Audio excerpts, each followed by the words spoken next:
You remember both of us, Amanda? Detective Otto. Okay, because you had originally asked for an attorney and I have to sign something probably. yeah, we're gonna go all through your rights again.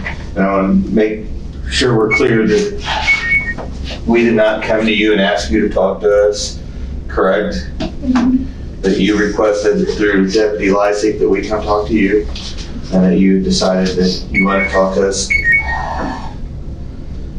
without a lawyer present, right? Okay.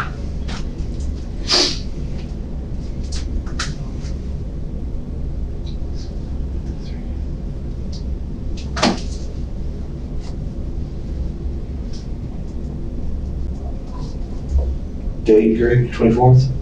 Yep. Time? 2:13. Oh, there you go, you're 17, right? School finished was what grade? Sophomore.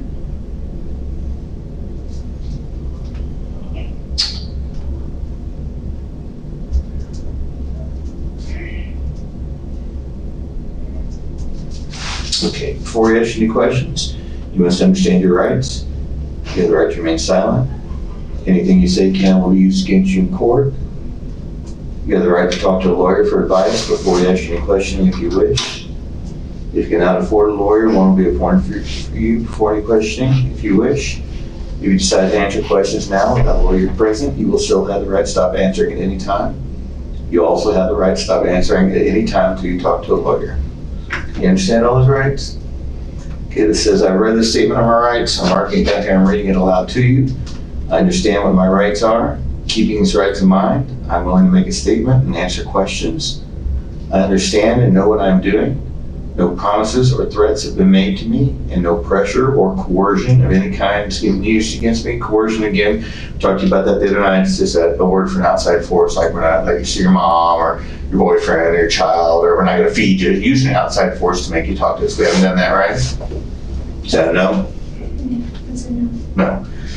Okay, I'm 17 years of age. I attend school through the 10th grade. I'm employed by Pete's Head on North Belt and understand the English language. Just need you to sign, date, and time.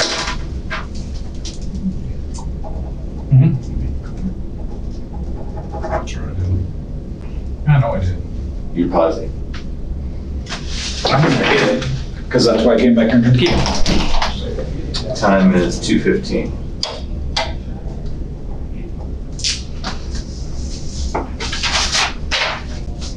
Okay. Again, I want to reiterate, because you had asked for an attorney earlier. Okay? We did not come to you and ask you to talk to us again. You know you've been charged with a crime and you're in jail. You have a right to an attorney, but at this time, you want to waive that right, and you requested for us to come back and talk to you. Can you answer verbally for me? Yes. Yes, okay. All right, here I am. Okay, just don't second. What do you want to talk to me about? Thank you. Yeah. Okay. Let me get some clean paper out here. And I am all ears. Tell me what happened.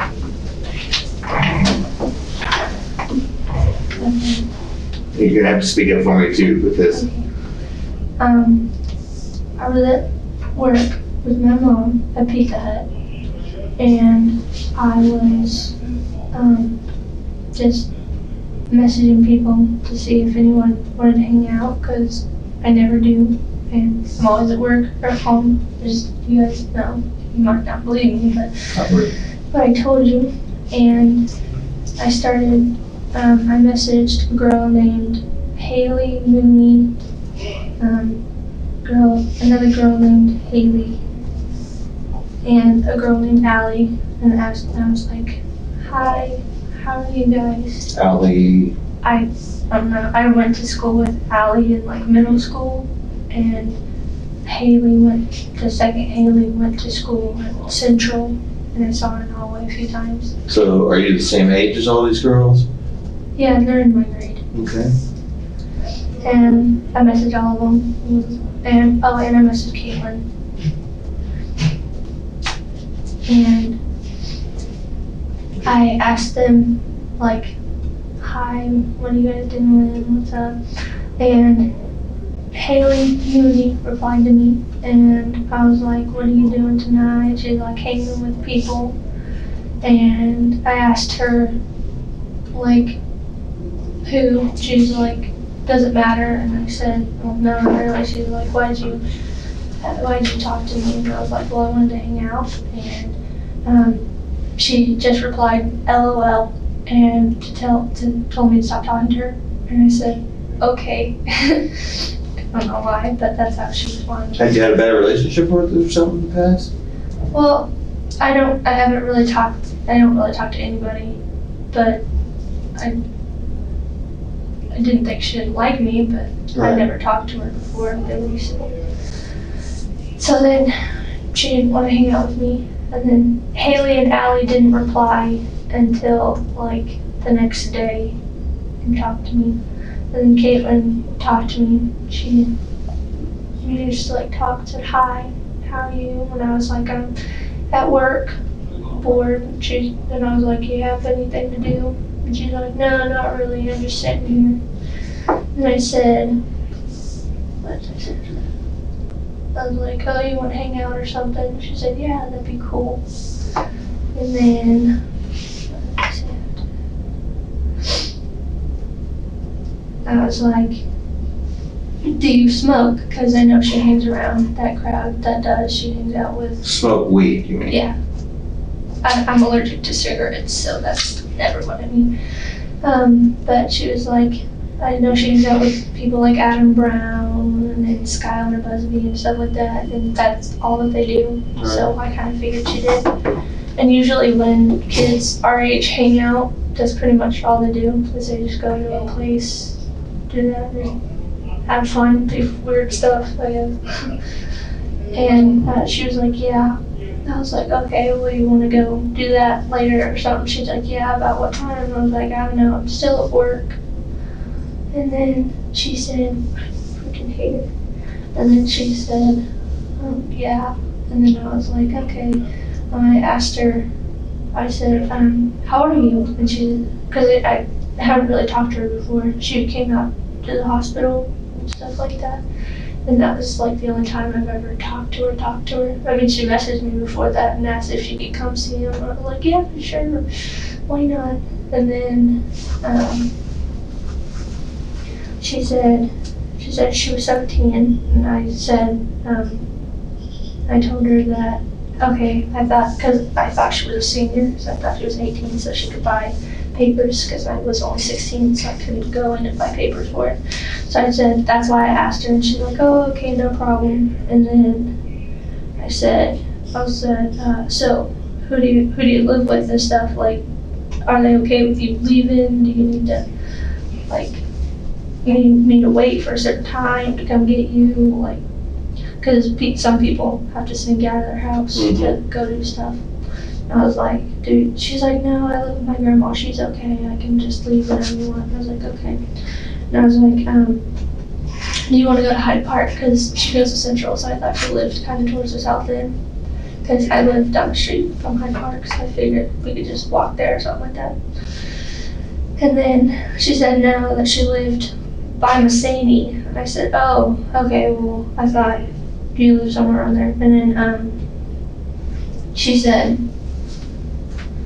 well, we could just smoke in like the alley behind my house. And I told her that I didn't want to, because I didn't want anybody to know that I smoked weed, because a lot of people, I told her there's a lot of rumors going around anyway, because I was 16 and just had a baby, and I have a lot more enemies than friends, like people who would rather do damage than help me. So there's already rumors going around that I leave my child and go do random stuff, when this is the first time I've ever left my house since he was born. And I told her that. She said, yeah, no problem. And I was like, yeah, you can just tell someone that you're going with like Jade or whoever, because I think Jade was one of her friends. I used to talk to her at school. She's like, I thought she was younger than me, but I guess she was older than me. And then, what else did I say? And I told her I would also rather go to Hyde, because that's where a lot of people like to smoke and do all that stuff. So not many people can really see you from the highway if you go to the little skate park. And I told her that it's fun to play on the playground while you're high and stuff like that. She's like, yeah, that's fun. And then she said that was okay.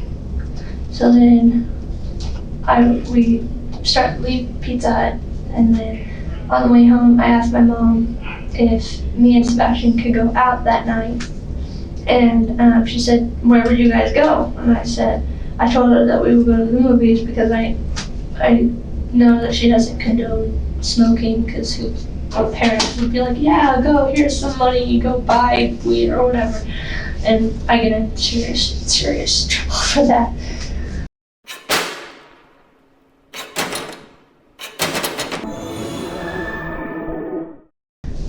And I told her, she was like, I don't know what movies are on this late. So I looked, and the latest one was Girl on the Train, I think, and it was the scary movie. So I was like, we could go to that. And then I asked her if she would like want to go see a movie or something afterward, and she was like, yeah. And I was like, well, I don't have enough money for your ticket. Do you have any money? And she was like, no, I don't have enough money for that. And I was like, okay, then we can just stay at the park or whatever. So then we went home, and I told Sebastian that we were gonna go to the park, and he was like, okay. And then he had a pipe, so we didn't have to go buy papers after all. And we changed our clothes, and I told my mom we were leaving, so I gave her styler and like formula, and cause I told her where everything was at. And then we left, and then I asked her where she was at, and then she told me, and I was like, well, can you just walk up to like the corner of the street so I didn't have to look for your house? And she was there, so then we picked her up. She told me that I passed her house, but I never passed her house because I went the opposite direction when you come up to, what street is it? It's like 15th or something like that, the city at 15th. I went the opposite way, so she must have thought we were somebody else. And then we pulled up, and she got in, and then we went to Hyde Park, went up to the skate park, and then there was two people sitting up there. I don't know what their names were. They were hollering at us and stuff, and was like, hey, do you guys have any napkins? Because they just fell on their bike or something like that. And one of them was bleeding, and we were like, no, we don't have anything. They were like, well, do you have any like Tylenol or oxycodones or something like that? And I was like, no, I don't even know what that is. And I probably said it wrong. You probably know what it's called, but I don't. Like codeine is codone something. That's right, go ahead. One of those. And then, so I was looking through the car for those, and we didn't have any. For napkins? Yeah. I wasn't looking for drugs. No, you're looking for napkins. And then we got to the top of the little skate ramp thing, because that's where we were gonna go the whole time. So we went up there, and we just started smoking, and then a car pulled up with a bunch of people in it, and they were like, oh, there's our friends, and I was like, okay, whatever. And then this girl got out of the car, and none of us like her. Her name's Darian, and Darian is Sebastian's first baby mama, so that's why I don't like her. And Sebastian doesn't like her because she's mean. And I don't know why Kaytlin didn't like her, because I was like, oh, there's that one girl. She's like, who? And I said, Darian. She's like, oh, I hate that girl, and stuff like that. So I was like, okay, well, we'll just walk to the park or something like that. So then I locked the car because I don't trust them. So I locked the car, and then we went and we walked to the, her name's Darian Lopez, if you need that. And then we walked to the, the little rock cave thing where a lot of people take pictures there. We walked in there, and then we sat down on the rocks, and they kept complaining because their rocks were wet because it was raining before. Who was complaining? Sebastian and Kaytlin. She was complaining because her rock was wet. And I was like, I don't know what you guys were talking about, because mine was dry and I didn't even pay attention. And they kept getting wet. So after a while, we just started talking. I don't remember what, but we were just talking about random stuff. And then they said that they were tired of sitting in the water. So I said, okay, well, we can go back and sit in the car. So then we went to the car, and then they were all still there. So she said she didn't want to be in there anymore. So we went, we just left and started driving down the street. And then I can't really concentrate when I'm high, so I told him I didn't want to drive very far because that would probably cause a wreck or something, because I can't tell speed or time, so I don't know how fast I'm going. So I stopped at a gas station, the one by Darcy's, the one that you said, Chingo, Alabama? the Volco or whatever you guys call it. Yeah, which one? We stopped there, and then I told Sebastian to go and get us some Doritos, and we had a cup of water that we were drinking out of, and I told him to go get some Doritos or something, because I asked her if she liked Doritos, so then she said yeah, and I was like, well, I like Doritos too, so we can get some Doritos. And then he went inside, and then we were talking about the lights on the sign, like it was either the lottery sign or the open sign or something like that. So then I asked her if she had a phone on it, and she said she did. I asked if I could see it, and she handed it to me, and then I took a picture of the sign, of the lit up sign, the red sign. And then I was like, I told her, I said, there you go, now you have a memory.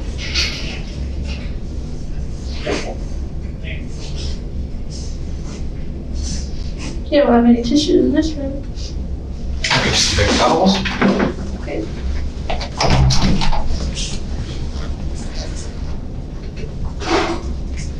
But I told her that now she had a memory to keep of the night we were hanging out. And then,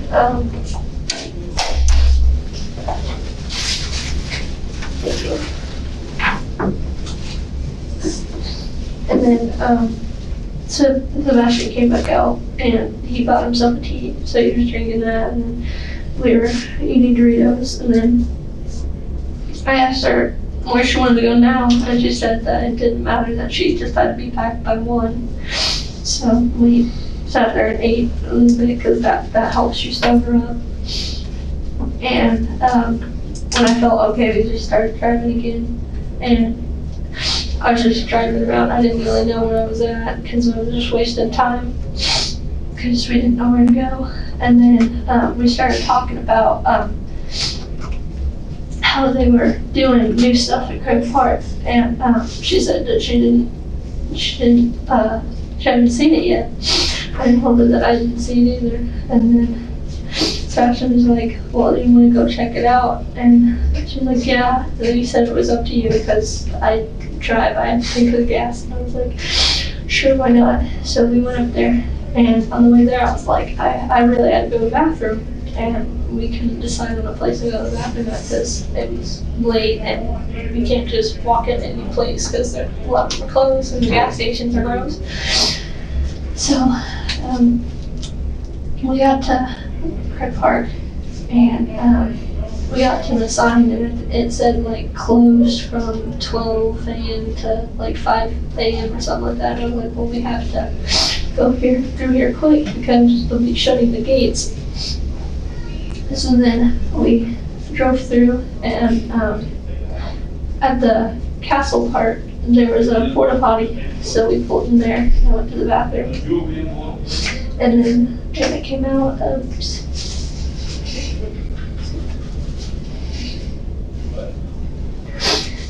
Sebastian was sitting on the curb.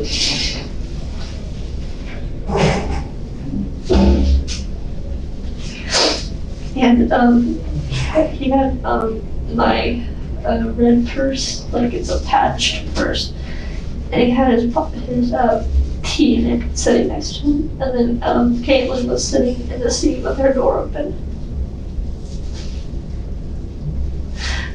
And I asked her what she wanted to do, and she said she didn't know. So I said, well, we could stop here for a minute and like just hang out up there somewhere. And she said, well, there's no equipment up there anymore. And I told her that the swings were still up there, because I know they still have the swings. I don't know why they didn't take those out, but they didn't. And she was like, yeah, okay, we can go swing on those.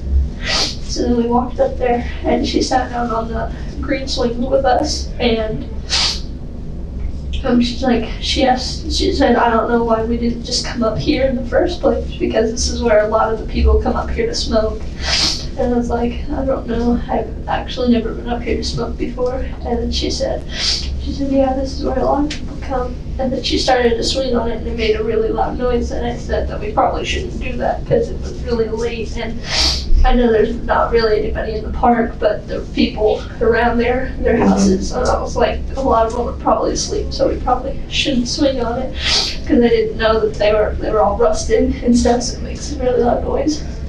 So I got off of it, and they were still sitting on it, and I told them I was gonna climb up on the wall, the wall behind them. I was gonna come up there.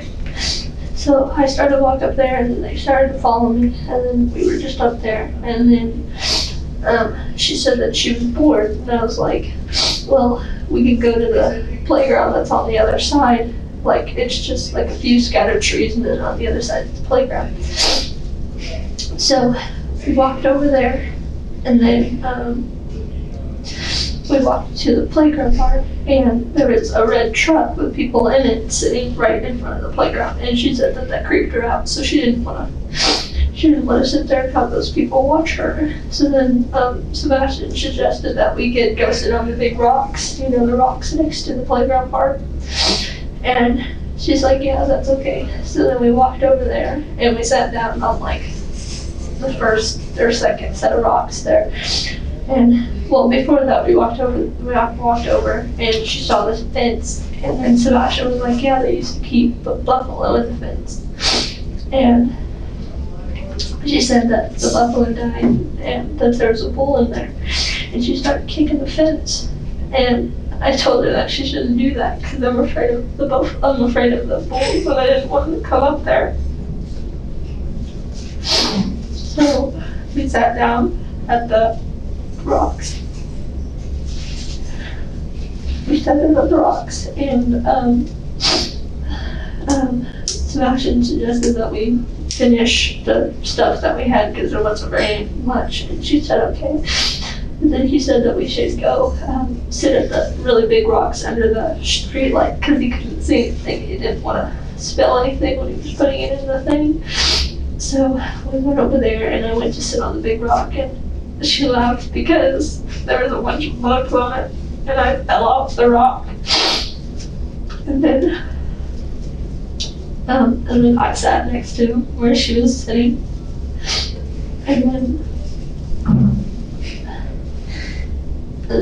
we finished that, and then my mom messaged me and asked if the movie was almost over, and I told her that it wasn't, because it wasn't 1 o'clock yet, and she said she had to be back by 1, and she asked me what time it was, and so I told her what time, and she said that she reminded me that we had to be home by 1, and I told her okay. And then I asked her what she wanted to do now, and she said she didn't know. And then Sebastian said something about walking through the trails, and she said that'd be cool to do. So then we went over to the trails, and I asked her which one she wanted to go down, and she said she didn't know, and I said I didn't know either, because I had only been down them like once, and that was a few years ago, and I didn't know where they went. And then I was like, let's just go on the first one, because it's the closest one. So then we did, and then we went past a little creek thing or something. I know there was a hole, and then went across it that we walked across. And then there was a split in the path, and I asked her which direction she wanted to go. She said she didn't know. So I told her we should probably go down the first one, the one that goes left, because it looks like it goes up instead of down, which is the other one.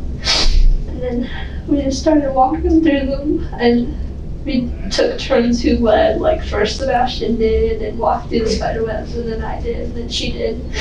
And she said she didn't want to lead anymore because she didn't want to get just lost. So I started leaving, and then we went up a big hill, and then we stopped at the top because we ran out of water, so we were all thirsty, just sitting there.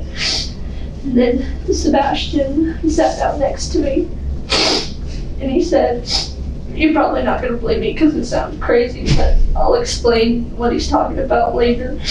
If you remind me, I'll tell you." But he said that they wanted her for a sacrifice. They wanted her specifically, and that she fit the criteria, and that they wanted her. And I told him that we were having fun with her, and that she was becoming my friend, and that I didn't want it to be her. And he said that it had to be her because they wanted her. So we kept walking,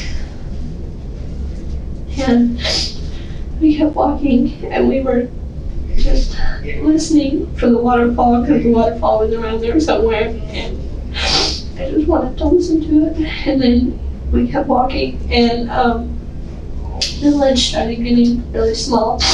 So I told her that we should get a walking stick because they're helpful and cool. But so we started looking around, and we couldn't find any sticks that were not rotten and not a foot long because most of those trees were rotten. So we just kept walking, and then she asked what time it was. So I looked, and I told her that it was almost 1 because it was 12 something, and I told her that we better hurry if we wanted to get home by that time. So we kept walking, and we went past the creek thing again, so I knew we were coming out of it. And then Sebastian, she was leading, so Sebastian pulled me aside and handed me a stick and said, "Hit her, you need to hit her." And I told him I didn't want to, and he said, "Hit her now." So I hit her with a stick. Where'd you hit her? I don't know, I had my eyes closed. And I let go of the stick after I hit her, so I don't know where it went. And then after I hit her, Sebastian jumped on top of her and started choking her. So she went to the ground after you hit her? No, he ran past me. Well, she said, "Ow, what the fuck was that for?" So I know I didn't hit her very hard. And Sebastian ran past me and knocked her to the ground and started choking her. How was he choking her? She was laying right here, and he had a hold of her like that and was choking her. And then she was choking her, and then she was trying to say, "Help me, please stop, I can't breathe." And he said, "Can you help me?" And I just stood there. I didn't know what to do. And then he took a syringe out of his pocket. A what? A syringe, for shots and stuff. And he stabbed her in the neck with it. And I asked him what that was, and he said it was supposed to make her go to sleep, so she wouldn't feel anything. And then after a while, she stopped moving. And then he handed me a paper, and I opened it, and it had a bunch of words on it. It wasn't normal language. I don't know what it said. It said the first word started with an O and was a mono or something like that. I don't know. And he told me that that's what we had to say. And then he took a knife off of his side and said that she couldn't have any clothes on because it wouldn't work. If she had clothes on, they wouldn't come. So she's just laying there at this point? Still breathing? Yeah, she was still breathing. And then he said the clothes had to come off because they wouldn't accept it if she had clothes on. So then he cut her clothes off and pulled her pants off, and he said that she had soiled herself. And I knew because you could smell what she did. And then he told me to read the word, and I told him I couldn't read it. And then he handed me a knife and said to stab her. And I told him I couldn't do it. I told him that I couldn't do it. He said that I had to. And I told him that I couldn't, and he said we have to do it now. Because we can't go back now, because if we do, then we're going to jail. And then I told him I couldn't do it, so he took it back and he stabbed her in the chest. He stabbed her like right here. And then I covered my eyes and ears and I turned around. And I don't know what he did after that, but when I turned back around, she was standing up. I knew he had stabbed her though, but she was standing up and starting to get up and walk away. And he looked surprised, so I don't think it was supposed to happen. And then he like knocked her back down and jumped on top of her, like on top of her with his legs, and like he was choking her again. And then I turned around and had my eyes and ears covered again, because I didn't want to know what was happening next. And I don't know what happened next, but he said loud enough that she was a fighter, so I don't think it was going how he wanted it to. He said that she was fighting, and then after a while he said that she didn't have pulse anymore. So then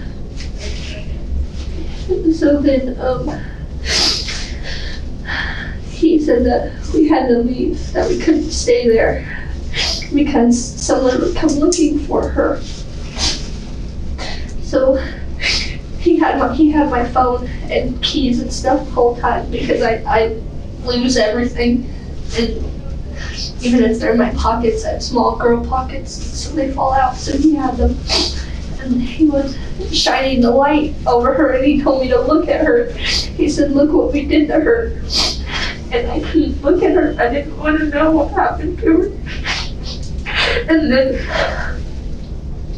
I just stood there, and he picked up the purse and he grabbed my arm and he pulled us out of the trail. And then we stopped right outside the trail. And he showed me her phone. And he said we have to get rid of her phone, because if the police find it, then they'll see that I was talking to her, and they'll come and take me to jail for murder. So he took the SIM card out and he broke it in half and put it somewhere, and then he stomped on the phone and it wasn't breaking. So he like bent it until the light went out. And I don't know if he left the battery or took the battery or what he did with it, but he threw the phone on the opposite side of where we came out of the trail. And then he said that we needed to leave now. So then we walked up the trail, and he took his tea out of the purse and he drank the tea. And then he said that we needed to get back to the car so that way we could leave. And I told her I didn't want to go back the way where the playground was, where we were gonna hang out. So then he said that we could take another way. And I don't know where we went. We went the opposite direction of where the park was, but we ended up by the pathways, by the gazebo. And he kept asking me if I was okay and if I was all right. I didn't say anything. And then he told me that he carved his name in one of the gazebos. And then he told me that it had to be tonight, because tonight was a full moon. It was called a hunter's moon. It was where, he said it was where, like otherworldly creatures were the closest to Earth as they are within like 10 years or something like that. It was a bunch of years. And then we walked up into some trees, and he looked at me and he said he was proud of me. said he was proud of me for being there. And then I think I started to lose my mind or something, because I started seeing things following us and I knew they weren't real. And then we came up to the, after we went through the trees, we came up to the castle part, and he said to duck my head. And I said, why? He said, because there might be cameras over here. And they might, To do what? to duck my head down so you couldn't see Faith. And I asked him why, and he said, because there might be cameras over here. And we got in the car, and he still had the purse and stuff like that. And when he had the purse, I thought he just had his tea in it, because he didn't have big enough pockets for his tea, so I thought that's why he had it. And we pulled out, and we went back up to the intersection, and there wasn't any cars, maybe like one or two, so I know we were there for a long time. So I asked him for my phone, and I looked at it, and my mom texted me and was like, I know you're not still at the movies because they don't last this long. So I told her we were at Jeremy's house, and that I was sorry because she doesn't like Jeremy because he used to do drugs and stuff like that. And she was talking about how I wasn't supposed to go anywhere else, and that if the car broke down, I would have to pay for it. And then we got off the highway, we went home, and then he told me that he was going to shower, and then he told me to wash his clothes. So I put his clothes in the washer while he was showering, and I went and got Siler from my mom's room, and I started feeding him. And then he told me that I had to get rid of the stuff that was in the purse. And What was in the purse? when he told me that, I didn't know. I didn't look in it. So when he got out, he asked me why they were still there, and I told him because I didn't know what he wanted me to do with them. So he reached in the purse, and the first thing he pulled out was a bottle that was like this big, and it had blood in it. And he was looking at it, and he held it up to the light, and he told me that it didn't look normal, that blood shouldn't look like that. He told me that it was watered down with something that I didn't know. And then he put it on the floor by where Siler's crib was at. And then he pulled out the paper with the words on it. And it was covered in her blood, and it had blood all over it. And he said that he had to get rid of it because if the police found it, then it would be evidence. So he took it outside, and he told me he was gonna burn it. And I assumed that's what he did. I didn't go outside because I put Siler in his bed to go to sleep. And then he came back in, and he pulled out the syringe from there, and he told me that he had to clean it because it also had the blood in it. And then he told me to pull the rest of the stuff out. There was like 3 different knives in there. There was the one that was on his side, and then there was one that I thought was a toy knife, but it wasn't. It was like white, and it had a bunch of skeleton decorations on it. And then he had just a long knife with like edges on both sides of it. And he put those 2 back in it, and the one that was on his side still had her blood on it, because that was the one he stabbed her with. Well, when I saw him stab her with it, because he took it off his side and handed it to me, and then he took it from me and stabbed her. And then he told me I had to clean it because it was dirty. And then he said that he was gonna go downstairs and he was gonna make more of the stuff that he put into her neck, because he made it out of something. I don't know what he put in it. And I'm pretty sure you guys found it, but the vials that was like, had numbers on it, that was on the bedside table. That's what he made that night. I don't know what was in it. And he was down there for a long time. And he told me to put the stuff up.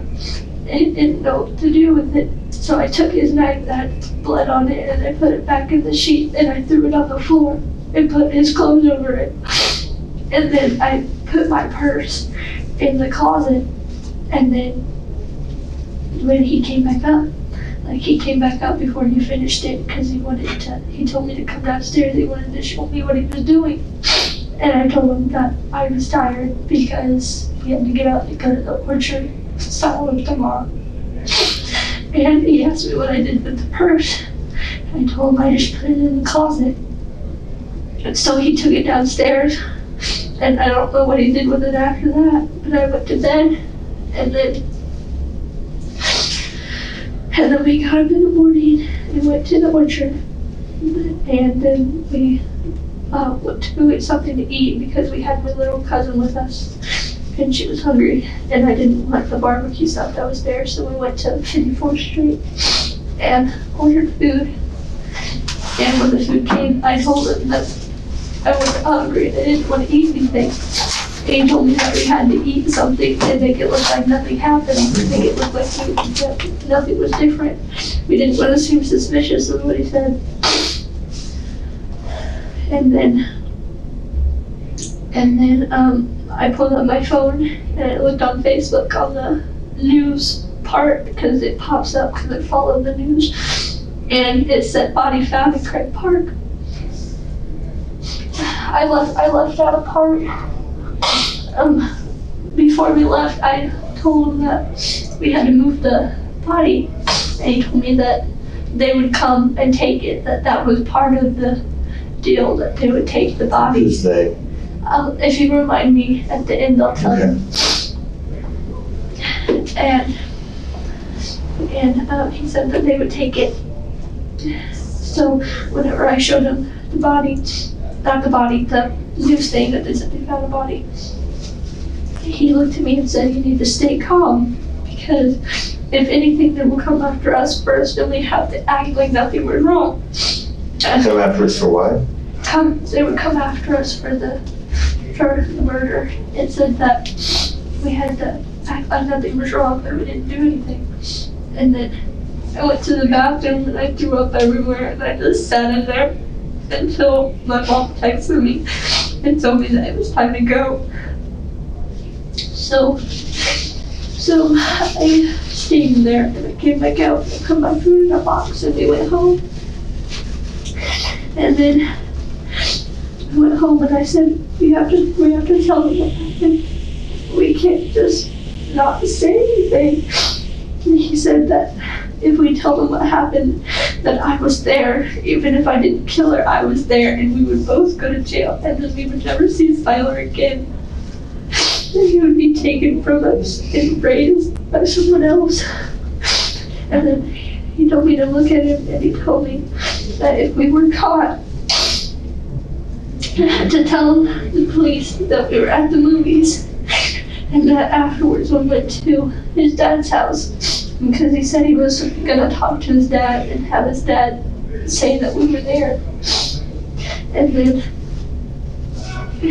he said that if I didn't think I could do it, to change the subject so I wouldn't be stuck on it and I wouldn't break. He said that no matter what, he would make sure that it was okay, that we would be fine. And then, I don't know what happened after that.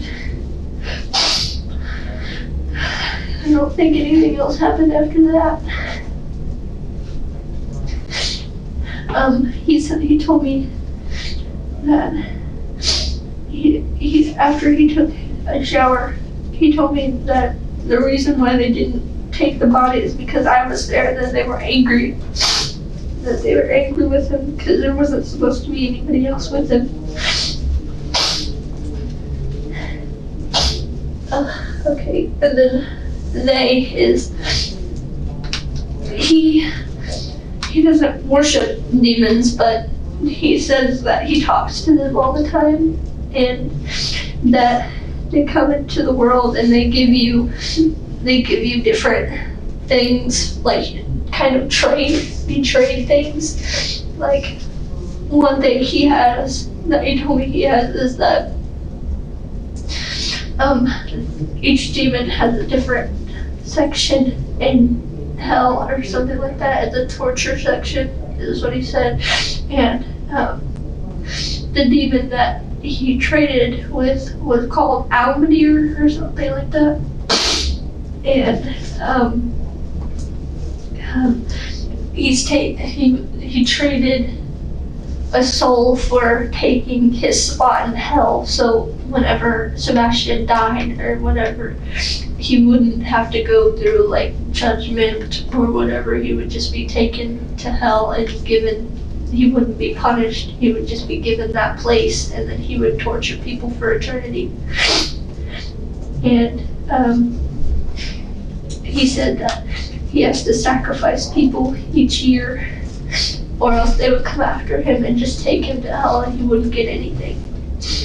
And he said that part of his deals was that they would take the body with them whenever they came to collect the soul, that they would take the body, and that's why he said that.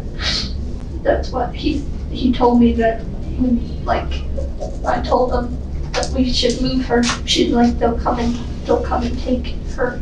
It's part of the thing. And then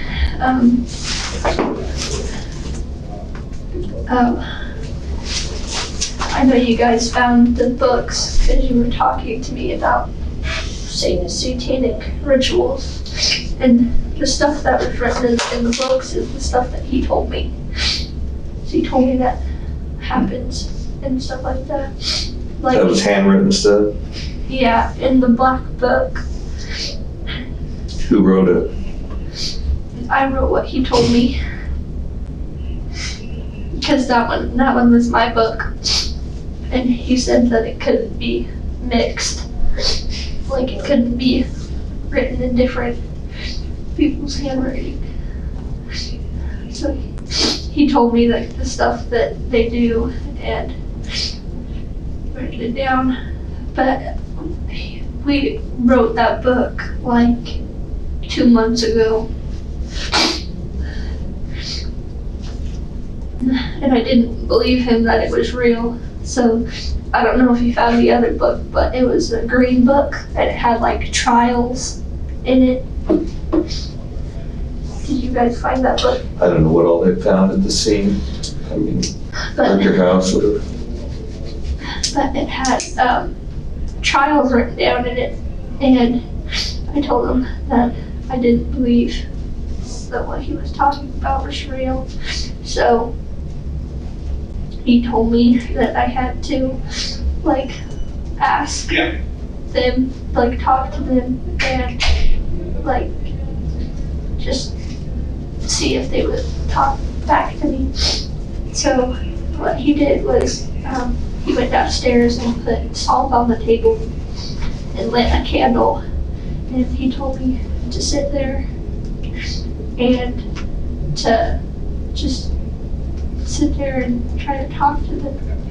And nothing ever happened, but he told me I couldn't read the book because it would change the outcome of things and it could make them angry. But I read the book anyway, and all it says is something about I can control fire or something like that. Because he told me that whenever I yelled at him for him lying to me about that stuff, because it never worked. When he tried to get me to do stuff, it never worked. So I would yell at him, and he told me that every time I got mad, that the flame would get bigger on the candle. And he told me that that was them doing that. And else?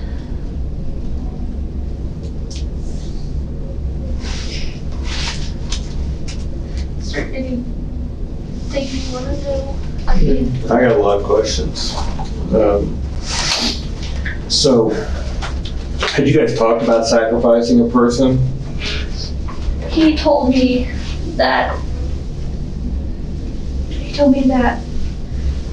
another deal that he made was he believes in reincarnation, and he told me that he was born in the 1200s, and that when he was born, that like a demon came and found him because he told me he was poor and all of his family and stuff died of a plague or something like that.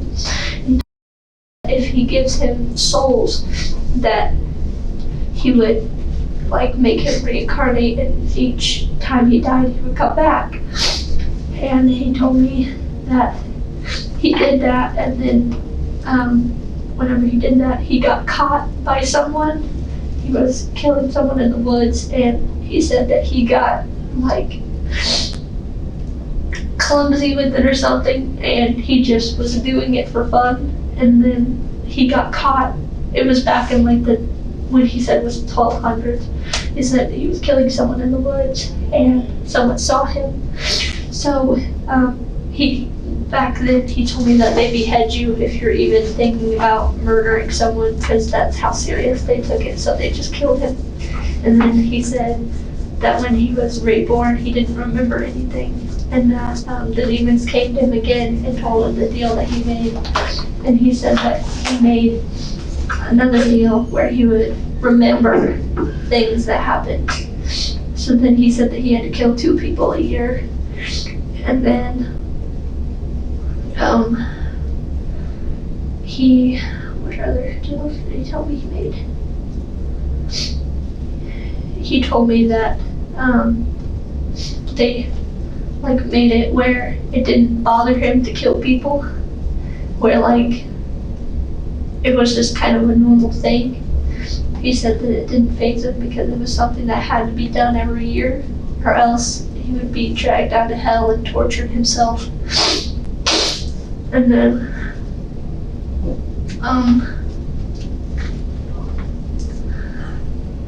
what was the main question?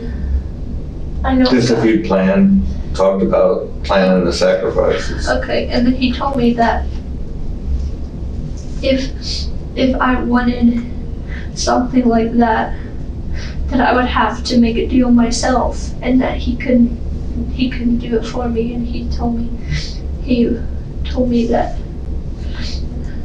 stuff, like, you had to do it yourself. And then in the book, he told me some of this, like in the black book that he told me some of the stuff that he traded for and what he traded it for. And that's what's written there. The first one was his place in hell, and that was that one for. But he traded it for something else. I don't remember what he traded it for. And then his memories was one. And he tells me that he has a second self-conscious, like, it sounds like schizophrenia is what he's talking about. Is he has someone in the back of his head named Drake. His name is Drake. And that he talks to him all the time. And that he tells him to do stuff all the time. And that he says that it's not him, but it's still part of him. Like, he says that it's a second person that lives in his head. And that the second person has no real emotions, and that it's just evil, and that he tells him that he wants him to do bad things all the time. And I'm usually always with him, so I thought that he was kidding and that he was just trying to get attention from me.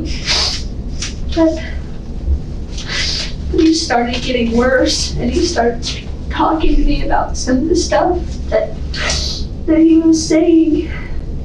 Like, he has control issues, and I don't like people telling me what to do. Like, he has a problem with the stuff that I wear and stuff like that. Because he thinks, like, girls should be covered up, like their ankles shouldn't be showing. He's like that. And he tells me that whenever I do stuff like that, that Drake wants me to be punished. And that I should be punished for stuff like that. And he told me that he doesn't want to punish me, but Drake wants him to punish me. And So what's he do to punish you? he hasn't really hurt me, so I don't think he's done it. He's told me that some of the things that he's been told to do, but he hasn't. So who else have you guys killed?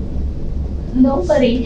He hasn't killed anybody else? You said he has to kill 2 souls a year. You guys have been He together? hasn't told me any. I mean, you guys are together nonstop. Well, I go to work, Right. and he hasn't had a job for the longest time, so he's always home. He's off with injuries from a surgery or something? Even like before that, like I fought him to get a job. I've been together with him for over a year. And he doesn't have a car though. He relies on you to get Well, around. he told me that whenever he has to do the sacrifices, he goes out and walks around and tries to just find people. But he's never told you he did it. No, he hasn't told me that he's killed anybody. Okay. I mean, several other things. I mean, when we talked the other day, you talked about how you control him, how you're the domineering person in the relationship, how you keep him locked down because he's pretty. You lock that shit down. So what you told me. Well, I don't let him talk to anybody. Like, his phone isn't on, and I read all of his messages because he's You're had, jealous.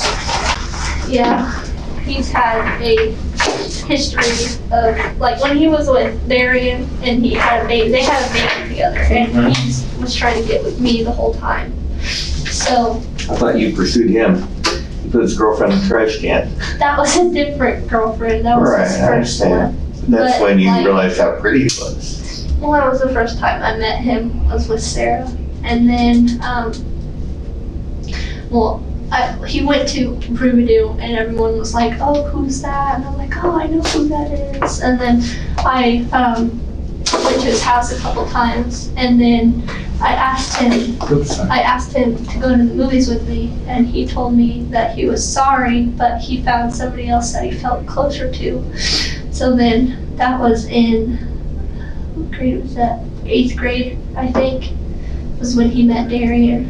And then I was like, well, I tried. I mean, if it's not meant to happen, then they'll break up eventually. And then it was like freshman year, and she was pregnant, and I was like, okay, well, I guess that means that they're one big happy family. So then I kind of just gave up there. I mean, I was Darian's friend for the longest time because, I mean, I'm not going to be mean to you just So why'd because. you like her now? You said because she was Sebastian's Well, ex-girlfriend. because she blames me for them breaking up, and it wasn't my fault. And then she, like, wouldn't let Sebastian see Alice and stuff like that, and it just makes me mad because we would set up dates to go see her and stuff, but she would suddenly cancel, like right before we were about to go, she'd suddenly cancel, and the next day we would talk to the person she was supposed to be with that we were going to go to, and they would be like, no, they showed up, they were here, they said that you didn't want to come and stuff like that.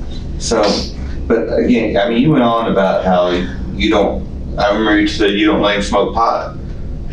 Yeah. Because, I mean, you made it pretty clear that you were the boss in the family. Remember that? About some things. But then now we're at where he's controlling you and tells you what to wear, and none of that. You didn't leave any indication to that. Today, basically, it was you are the king. You know? Because I knew that you already had him, and I knew he was going down for something, and I didn't want to make it worse. Well, another thing is, in all honesty, and I'm just being straight with you, I mean, you showed no remorse, no emotion whatsoever. Matter of fact, laughed a couple times when we were talking about the situation. And now there's this complete mood and demeanor change and these crocodile tears stuff. I mean, one of the things you said, prove it. You know, prove it. You know? That's what we went over.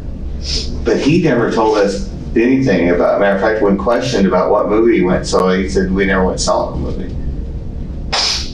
He said he hadn't seen his dad in weeks. That's the story he told me to tell. Well, the story he told us is that he didn't even know it was going to be Kaytlin until you guys were on the way to pick up Kaytlin, and you told him that she was going to be the sacrifice. You guys had discussed it, that he tried to steer you away from it, but you kept getting more aggressive about it. And then when you went to pick up Kaytlin, you told him on the way. And that you brought the knives in your purse, and that you guys were walking up the trail and you on your own hit her. And that you're the one that stabbed her and cut her throat. And that's what he said, right in this room, to me personally. He said that he can't do anything without your approval. He can't leave the house. He can't be on the phone. He can't do anything. He said, you're the boss. He said he has no remorse about what happened. Says, you know. I mean, I like to control like who he talks to. I mean, I don't let him talk to He says me. you controlled this whole situation. He says you told him that she was the one. That he didn't know that until you are on the way to pick her up. That you lured Kaytlin in by the phone messages, told her not to tell anybody who they were going with, who she was going with, and to come meet him down the street so you didn't have to go to the house so nobody would see you guys. No, we were going to hang out. That's not what I mean, I'm honest engine. I mean, I've got the video to prove it. That's what he said. And I mean, I'm just, again, I mean, the other day you were just as cold and soulless as you could possibly be. I mean, we tried to get a reaction. Detective Ogle tried a lot harder than I would have to try to get you to react to the fact that you guys killed this girl, and you were just,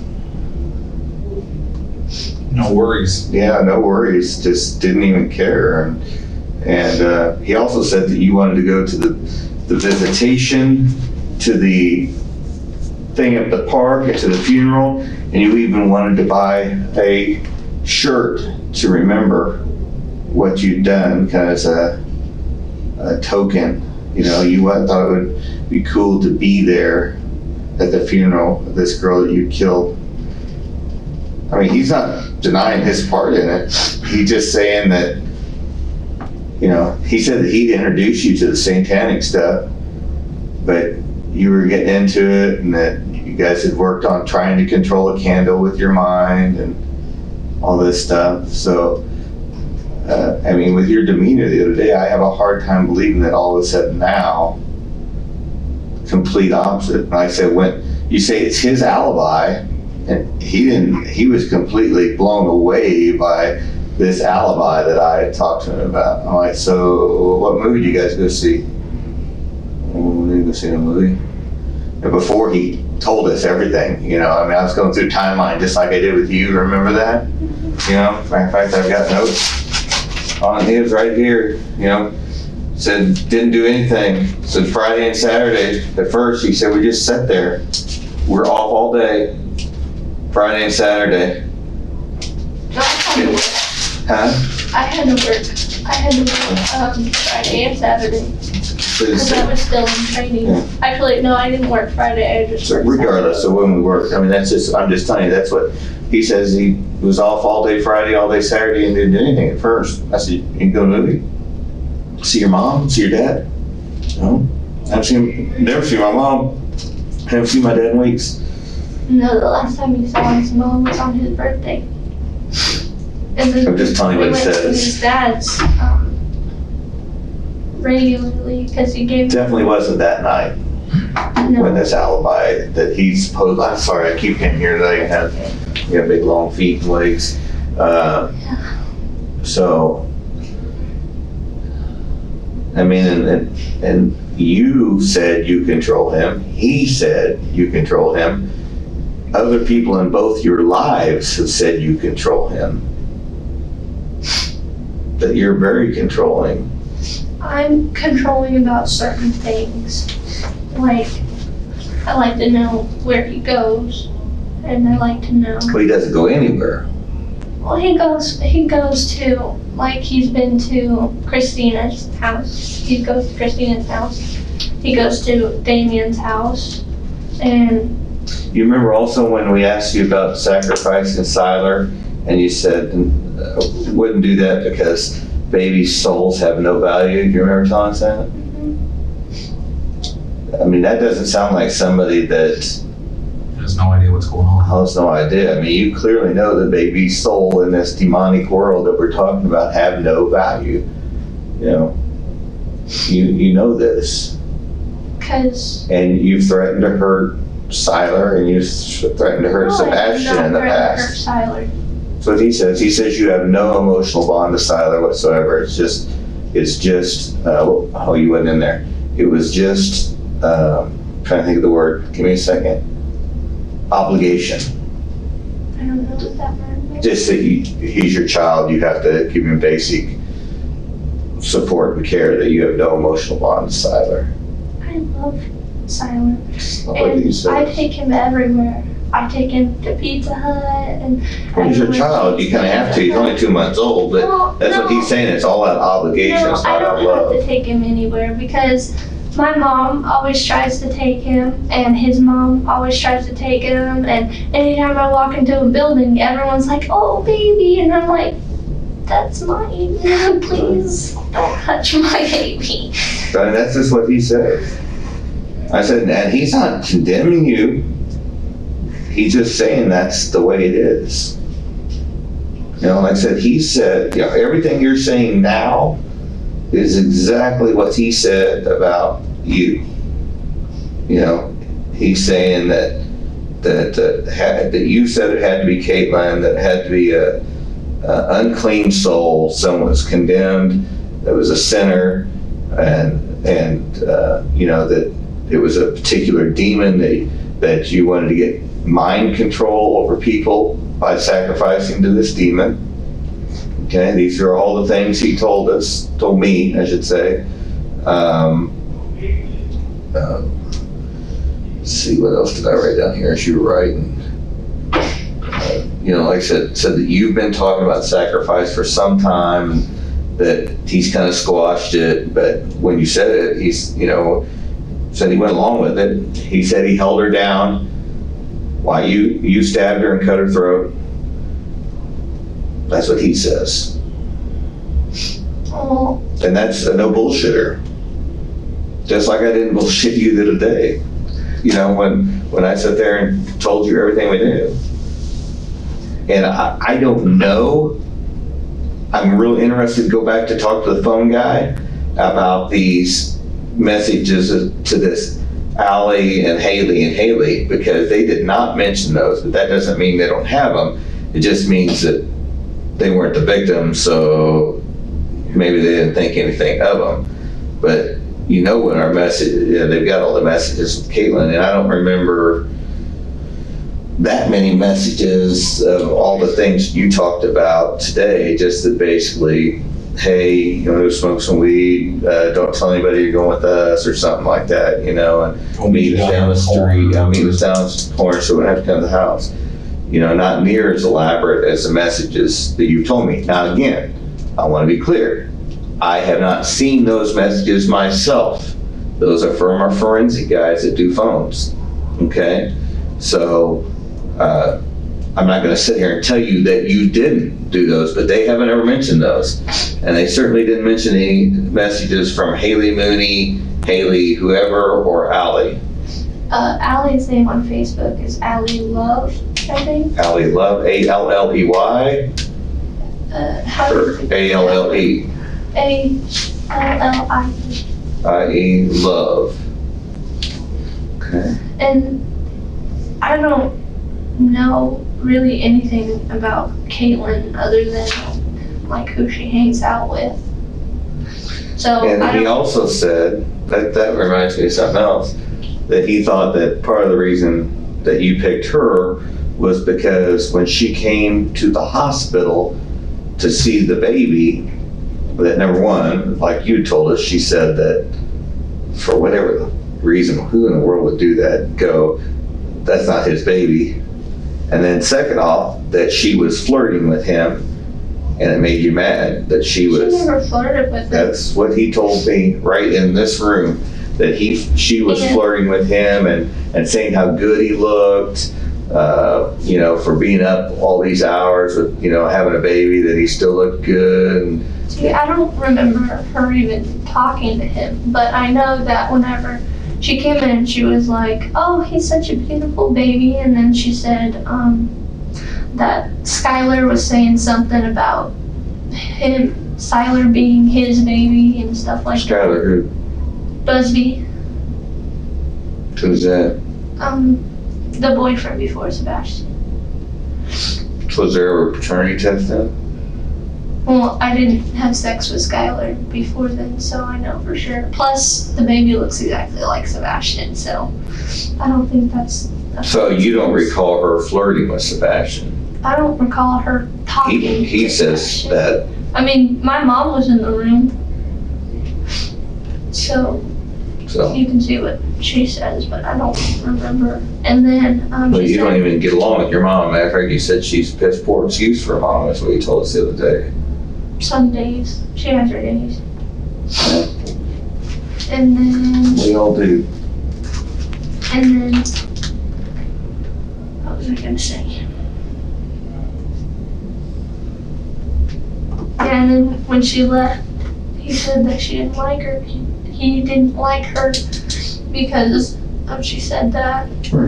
I understand. I'd have probably thrown her butt out. She said, one of my kids wasn't mine, Well, he asked why she even visited, and I said because for one, I didn't have many friends, and she said she wanted to come see him. So I was like, if you want to, I mean, he's pretty. He's a beautiful baby, so you can see him.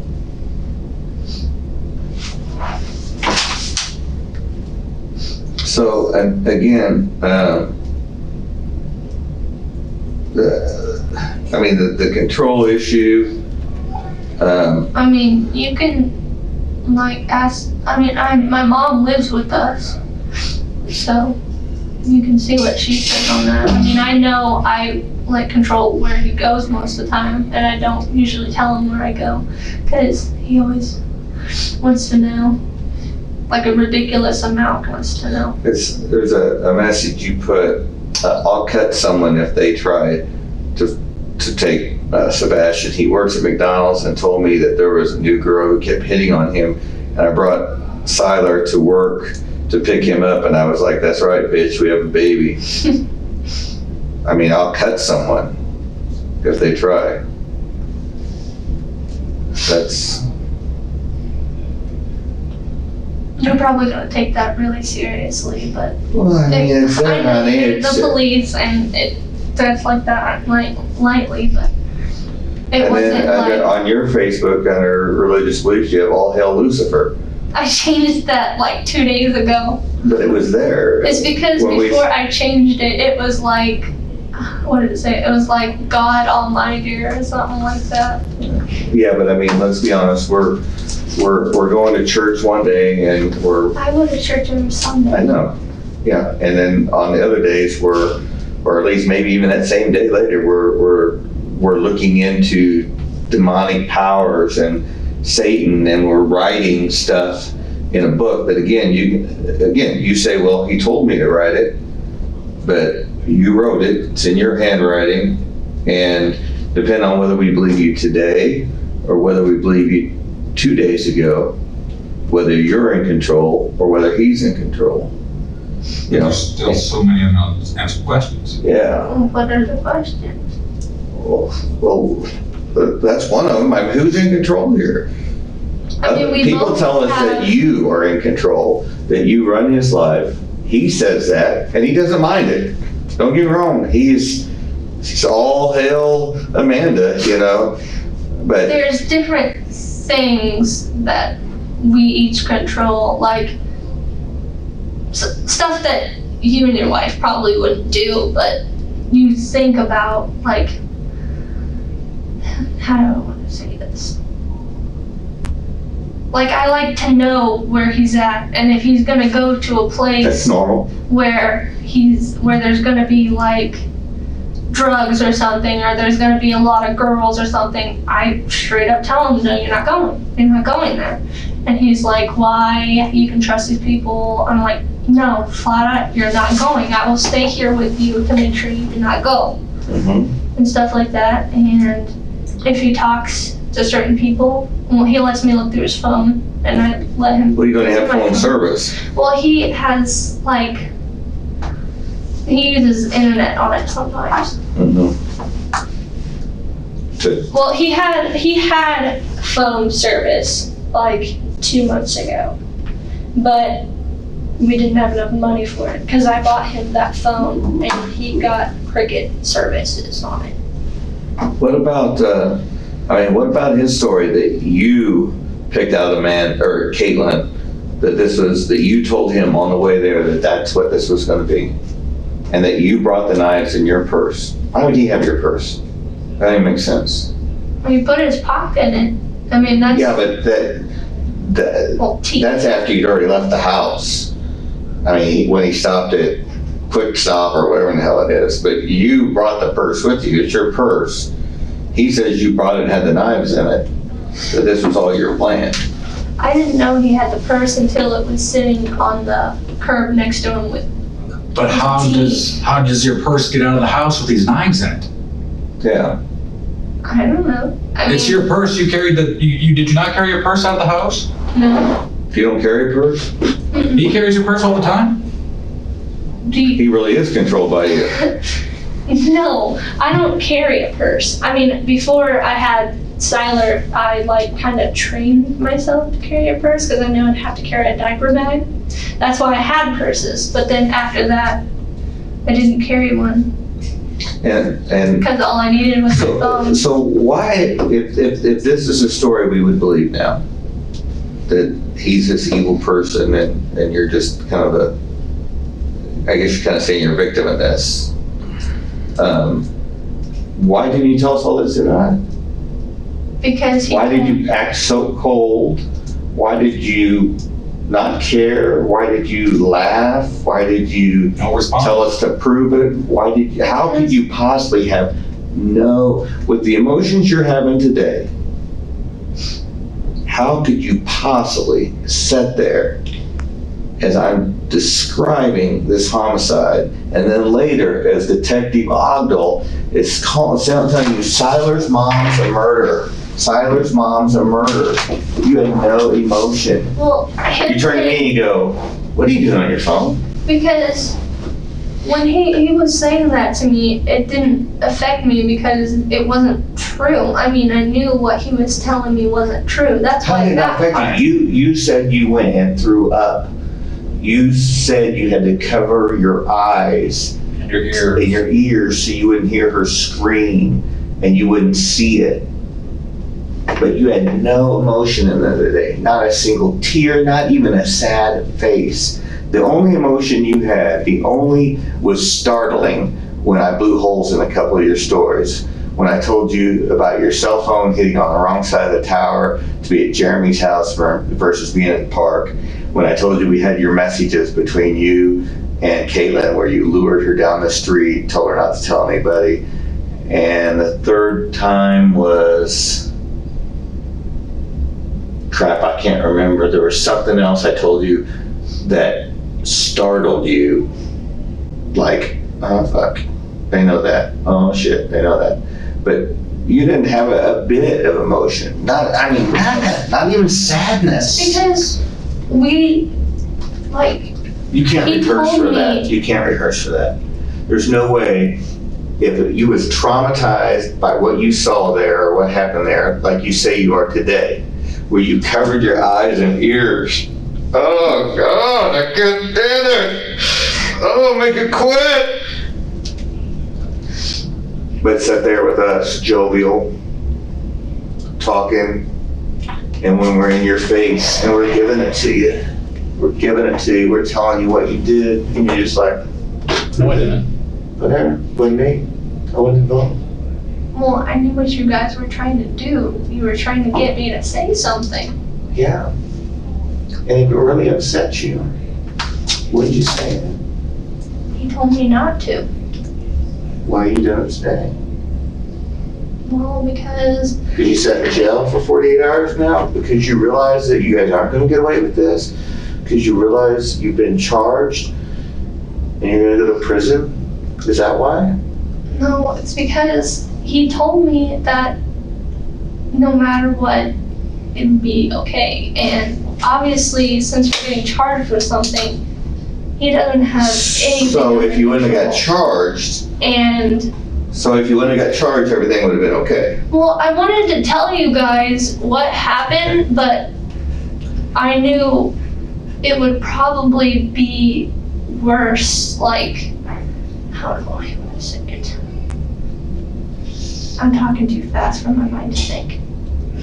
Like, I wanted to tell you guys, but I wanted to talk to an attorney first because I know how, like, police can manipulate words. Or in my TV shows that I've watched, It helped you guys come up with the alibi.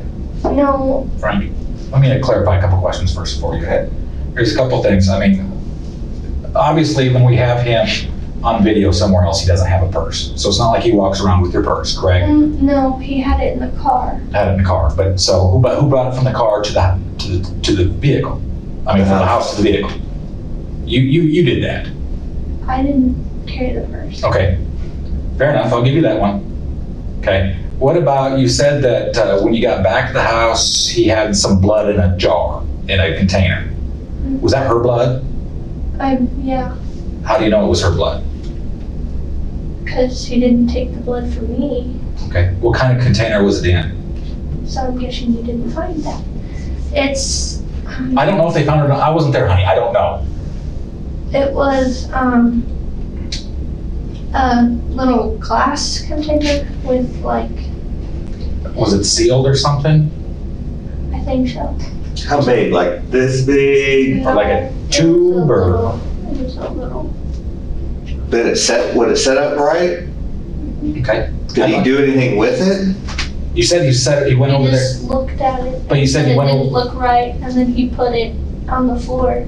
But then you say he took it downstairs or something. No, he took the purse and stuff and straight You said that he took it over there and put it next to Siler. next to the crib. We have a bunch of we have a small room, so we don't have a lot of room, so a lot of stuff's just on the floor. Well, that's where a lot of the stuff is by the crib and next to it and under it and stuff. So he put it on the floor. So what happened with it after that? What was the purpose of it? What'd you do with it? I didn't do anything. I don't think he did anything with it either. So it's just still there if we didn't find it, if our guys didn't find it. I'm sure they did. But why take it? I didn't see him take it, so But why? How did he get it in there? the syringe was bloody, so So he used that. how big a syringe are we talking? Like a normal, I don't know if you'd say. How big's a needle? shot. Is it long? Little short needle like at a hospital, like diabetic shoes and stuff?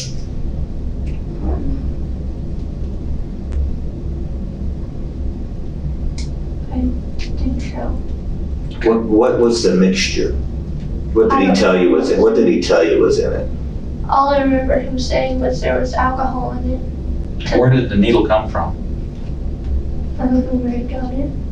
Where'd the glass container come from? When I first met him, he bought from, I think, a garage sale, 6 of them. What about the gloves you had on that night? What the, The purple rubber gloves you had on that night? what do you mean? The purple rubber gloves that you wore up there when you guys killed Kaytlin. I didn't have gloves on. Are you sure? because they were in the trash that went out Friday, and they were able to recover the trash bag and identify it from things inside the trash bag. I mean, that was a really nasty job for them, the CSI guys. And they've sent it off for DNA.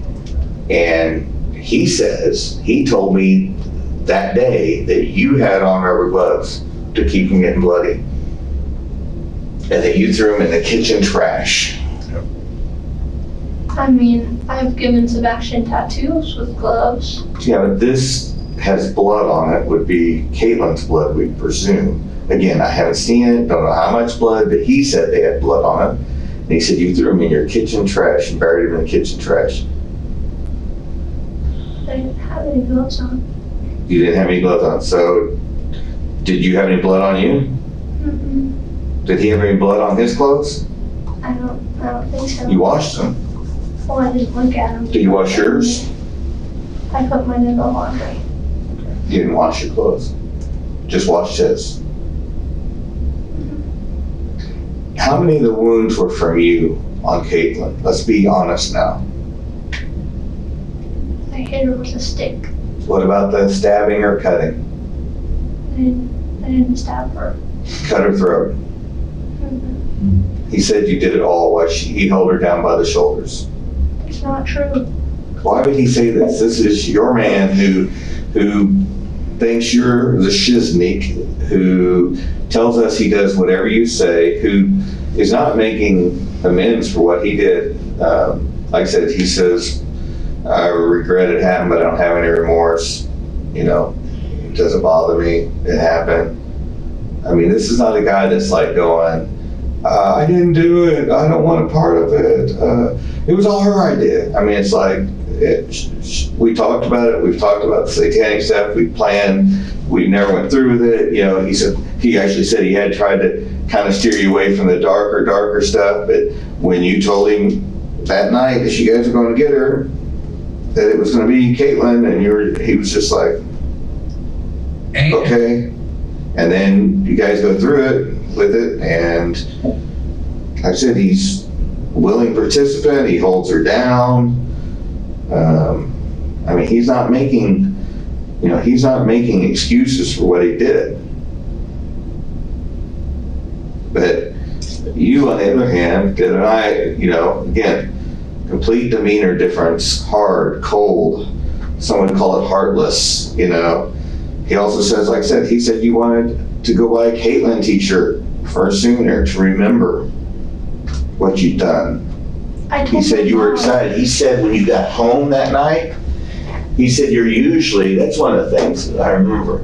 He said usually you're kind of standoffish, you guys don't really cuddle much, you're not kind of a cuddler kind of girl. But he said when you got home that night, you were excited, you were actually giddy. And he said that you wanted to love on him and hug on him. I asked him if you guys had sex, he said no. But he said you wanted to lay on top of him and wanted to rub on him and kiss on him. And you never do that normally. I don't like touching people. But he said you did that night. When I went to sleep, he was downstairs. And that's fine, that's your side. I'm just telling you the inconsistencies. And, you know, And I'll be honest, for The phone search. yeah, the phone search. Phone search for Krug, talking about the murder that happened up in Krug Park back in 1912 or whatever that Well, was. the guy died in 1954. That's on your phone. Yeah, what was that about? Tell me about that. because he told me that he's always wanted to make the news. But why did you search one that happened, 80 years ago? Because he would make the news. Who would? Sebastian. Not if he didn't get caught, he wasn't. So you knew he was planning this before he went up to Krug Park because that search. But he didn't plan, like, murdering anyone. He just told me that he's always wanted to make the news. But why search Krug Park and a homicide in Krug Park where a woman's throat is slit? Because I looked up Krug Park history, and But why Krug Park? What's because Krug? it was after I was looking for the news stories, and I was looking for the news stories, and I typed in Krug Park, murder or homicide or something like that, and it pulled up a Wikipedia page, and that was the only thing in the history. So then I wanted to see, like, if there was a story on it or something. There's gonna be a story there now, ain't there? See how this is all adding up? We've got text messages saying, hey, come meet me here at the corner. Don't tell anybody where you're going. Let's go hang out in Krug Park. We're at Krug Park. There's people there. You drive. No, Hyde Park. Hyde Park. And then you go to the gas station. And then you drive to Krug Park. Before all that, you research a homicide in Krug Park. No, it wasn't before that. It was after. Because I saw the news stories. It was after that you searched that? Mm-hmm. Okay, well, I'm going to check with the forensic guys. Like I said. And then text messages long for that. If anybody tries to fuck with my man, I'll straight up cut him. Yep. You've never heard a teenage girl say I have. that? I've heard people say, I'll whoop her ass, I'll kill that bitch. But I've never had anybody actually go through with it. But I've never seen Kaytlin other than school and the one time she visited us at. I understand that, but why then would you all of a sudden pick her out to text her to? It wasn't just her. I was just talking Okay, to but- people in general. Understood, And then understood. But if anybody else would have answered the text, then I would have hung out with them. would they have been the victim? She wasn't gonna be a victim anyway. That's not what Sebastian is saying. Sebastian said on the way to pick her up, you told him that she was going to be the sacrifice. He said it was your sacrifice. He was more than willing to go along with it, but it was your sacrifice. And this alibi deal you tell us about. I mean, if he tells you to use this alibi, and I give him the alibi, and he's like, no, this is before he told the truth. Before he before he confessed to what had happened, he's like, no, ain't been a movie in a long time. We were talking about going seeing this movie to a girl from the train or whatever, but he says we didn't go. And you had the story about the free tickets you got for Christmas, and We do have free tickets. I understand, but you used that. You put that all together. That's your alibi, not his alibi. No, he because his told me. alibi is, we was home all night. We was home all day. We was home all night. Didn't go anywhere. And usually if you get an alibi, you both use the same alibi. Yeah. Well, that's And certainly if what I he'd have thought. told you, That's what I thought was supposed to happen. And so you, in the best case scenario, you knew that you guys had killed somebody, and you tried to make an alibi to cover yourself, so you wouldn't be sitting here, right? so I can be home with my baby. Yeah. The easier way would have just been not to kill somebody. Or told But I somebody didn't right away. kill her. You were right there when it happened. He says I you know. killed her. Yeah. I was there, and that's why I didn't tell anybody, because either way, I You was gonna could go to have. jail because I No, was and you know there. what? The way you could have kept from going to jail is, as soon as it happened, and he's in the shower, you call 911 and say, "This crazy son of a bitch done killed somebody." But he comes and tells us up front.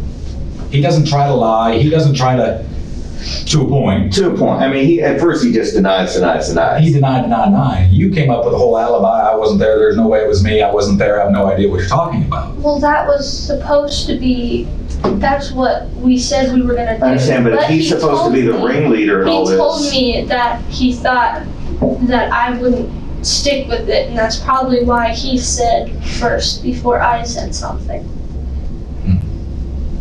But you flat out said Sebastian will not say anything. Sebastian will not say anything. Yeah. Well, he told me. Because when we he wasn't said going Sebastian told, before he'd actually said it, the one lie that was told Well, in I that, knew you were lying. that was Some the of the only stuff you lie said. that was told. That was the only lie that was told. And then you caught me because when he started to say it again, I stopped him because I knew you had faith that he wouldn't. And you said, "Oh, you just told him stop." You caught me red-handed. You knew you'd bust this because we didn't know whether he would say it or not. But you said he will not say. Well, he told me he wouldn't He told me we were sticking. He didn't even start with that story. That's what, I don't, He never even come up with that story. I gave it to him on a silver platter, and he never said the story. I'm just trying to be honest with you, Amanda. I mean, I believe that you both had an equal part in it. I believe you're both very willing participants. I believe that you picked the person. You know, she was vulnerable. She ran around. She slept around. She didn't really have a place to live. She lived with. see, I didn't know that. I didn't even know her middle name. Right, but so again, all the more reason. And I don't understand, if you don't know this girl, why would she show up at the hospital when you have a baby? Yeah, and plus you said you knew who she ran around with, and you didn't want to be around those people. Well, that's because whenever I went to Central, I hung out with For 2 Skylar. days. No, I went to Central for my sophomore year. How much your sophomore year? Until I got pregnant towards the end of it. But you knew the guys she hung around with. You knew they did was smoke weed. Because that's when you go to a high school, you kind of And know. we went to high school too. Yeah, you know, like, what group goes with what. And I went to Central because Skylar went to Central, and I didn't want to go to Benton. In Lafayette, there was a lot of bullying. So I went to But you Central. were a cheerleader. That's kind of the popular girls. That's another thing about when I went to Lafayette, like, I always wanted to be a cheerleader, because who doesn't want to be a cheerleader? But when, He doesn't want to be a cheerleader. well, now My it's legs don't look in the skirts. now it's actually like more popular for guys to be cheerleaders. Like Lafayette has like Right. 4. So anyhow, so everybody wants to be a cheerleader. Go ahead. But I shouldn't have pulled you off course. and I made the scene, and the people who made fun of me, like, it didn't matter, and it actually made it worse because all of the cheerleaders are like 5 foot and I'm 6 foot, and people kept taking pictures of me and posting them and sending them to people and be like, hey, look, there's the tree and stuff like that, and be like, look at the wannabe. And so I left. The syringe. The same syringe that he stuck in her neck, is that the same syringe he pulled the blood out with and stuck it in the vial? I think so. I don't think he had another one. I didn't see him. What did he do with the syringe? He said he was gonna clean it. I don't know. Then do what with it? He didn't say anything. He was making more stuff downstairs. I don't So know what was the if blood he gonna be used for? Did somebody drink it? did. I didn't. Was I it didn't going to see be a it. burnt offering? Was it? What were you gonna do with the blood? I don't know. I don't know what he wanted with it. I didn't see him take it. You didn't ask him? What did you bring the blood for? No. So for a week, the knives sit in your closet, in your purse, the blood's there in the room. For a week. You don't do anything with it? You don't tell anybody with it? You don't get rid of it? You don't? I didn't know what to do with You it. didn't go to your mom and say, hey, Sebastian killed this girl. My mom doesn't like Sebastian anyway, and Didn't go to your girlfriend? I don't know. She knows about the devil worshiping and the ghosts and stuff, because she said that was how the ghosts come in the room, was through the mirrors, and some stuff was on the mirror. I don't know what was on the mirror, but you told her that that's how the ghosts come in the room. It's the spirits come in the room. It's from the mirrors, and there was stuff on the mirror to. Well, Sebastian, I think I know what she's talking about. Sebastian says he has these, have you ever heard of shadow people? You know what that is? Yeah, It's- kind of. It's something like evil spirits, I think, that follow you around. Well, we used to live upstairs, and like at night we would hear stuff, and it kind of freaked me out. So then he looked up not really a banishing symbol, but something to keep evil things out, and we wrote it into all the windows with window pane. So what was the chanting? He also said that you did the chanting. And so what was that little chant that was said, that was on the piece of paper? I don't remember what it was. You read it, didn't you? Well, he handed it to And me. you read You it? read it. I don't remember what it says. But you read it out loud, right? I didn't read it. he told me to read it, but I didn't know what it said. I guess I just keep going back to this horrific scene that you saw that made you cover your eyes and your ears, I know it looks really bad. and then you I thought, don't say anything to anybody. There are times when you're completely away from him, 100% safe, where you could have told anybody. At work, when he was in the shower, you could have grabbed your mom and Siler and run out in the car and ran away. but he told me that either way, I was going to jail because I was a witness to a murder and I did nothing. You're not stupid either, and you know that if you were there and he did it all himself, And you'd be watching up your crime shows. yeah, They all got put away still because they were there and they were a witness and they did nothing. Well, but you did more than nothing because you sent the messages to lure her away from the house and said, "Don't tell anybody you're And going." that looked suspicious and he It told looks me more than that. suspicious. You know, that it says specifically, don't tell anybody who you're going. No, we don't want to come up there and smoke with all your people. Come with us. You lure her away from the house, that you've been studying this satanic practice, this demonic stuff. You know, you've written in a book about it. You've lived a Southern Baptist life on Sunday, and the rest of the week you're working on all this other stuff that is. And you told us you questioned your religion. You told us the other day that, yeah, you've been looking. You told us that the other day in the interview. I don't know if you remember that you'd looked into that stuff. And then, Because I think my whole life I thought like all Jesus and angels and all this stuff was true, but when I met Sebastian, he believed the other side, and I didn't like if this is true. well, one There's a doesn't possibility. survive without the other. That's what I was thinking, and then he was like, You can't well, believe in hell and Satan and not believe in Jesus, because if there isn't Jesus, there's no hell, there's no demon, I there's no. believed that there was like Jesus in heaven and hell, but I didn't know anything about this. And he knew everything about this and nothing about this. Have you tried controlling candles with your mind? I haven't tried, but he said that it changed. Yeah. Did you guys sit and, hold on, my big thick locks here, have you guys chanted or prayed or talked to the demons together? I have never seen or Tried. Have you tried? well, I sat down in a room with him while he's telling me what to do, but And you did it? I sat and listened and nothing happened. We didn't do any chanting. Have you shared any of this with your mom?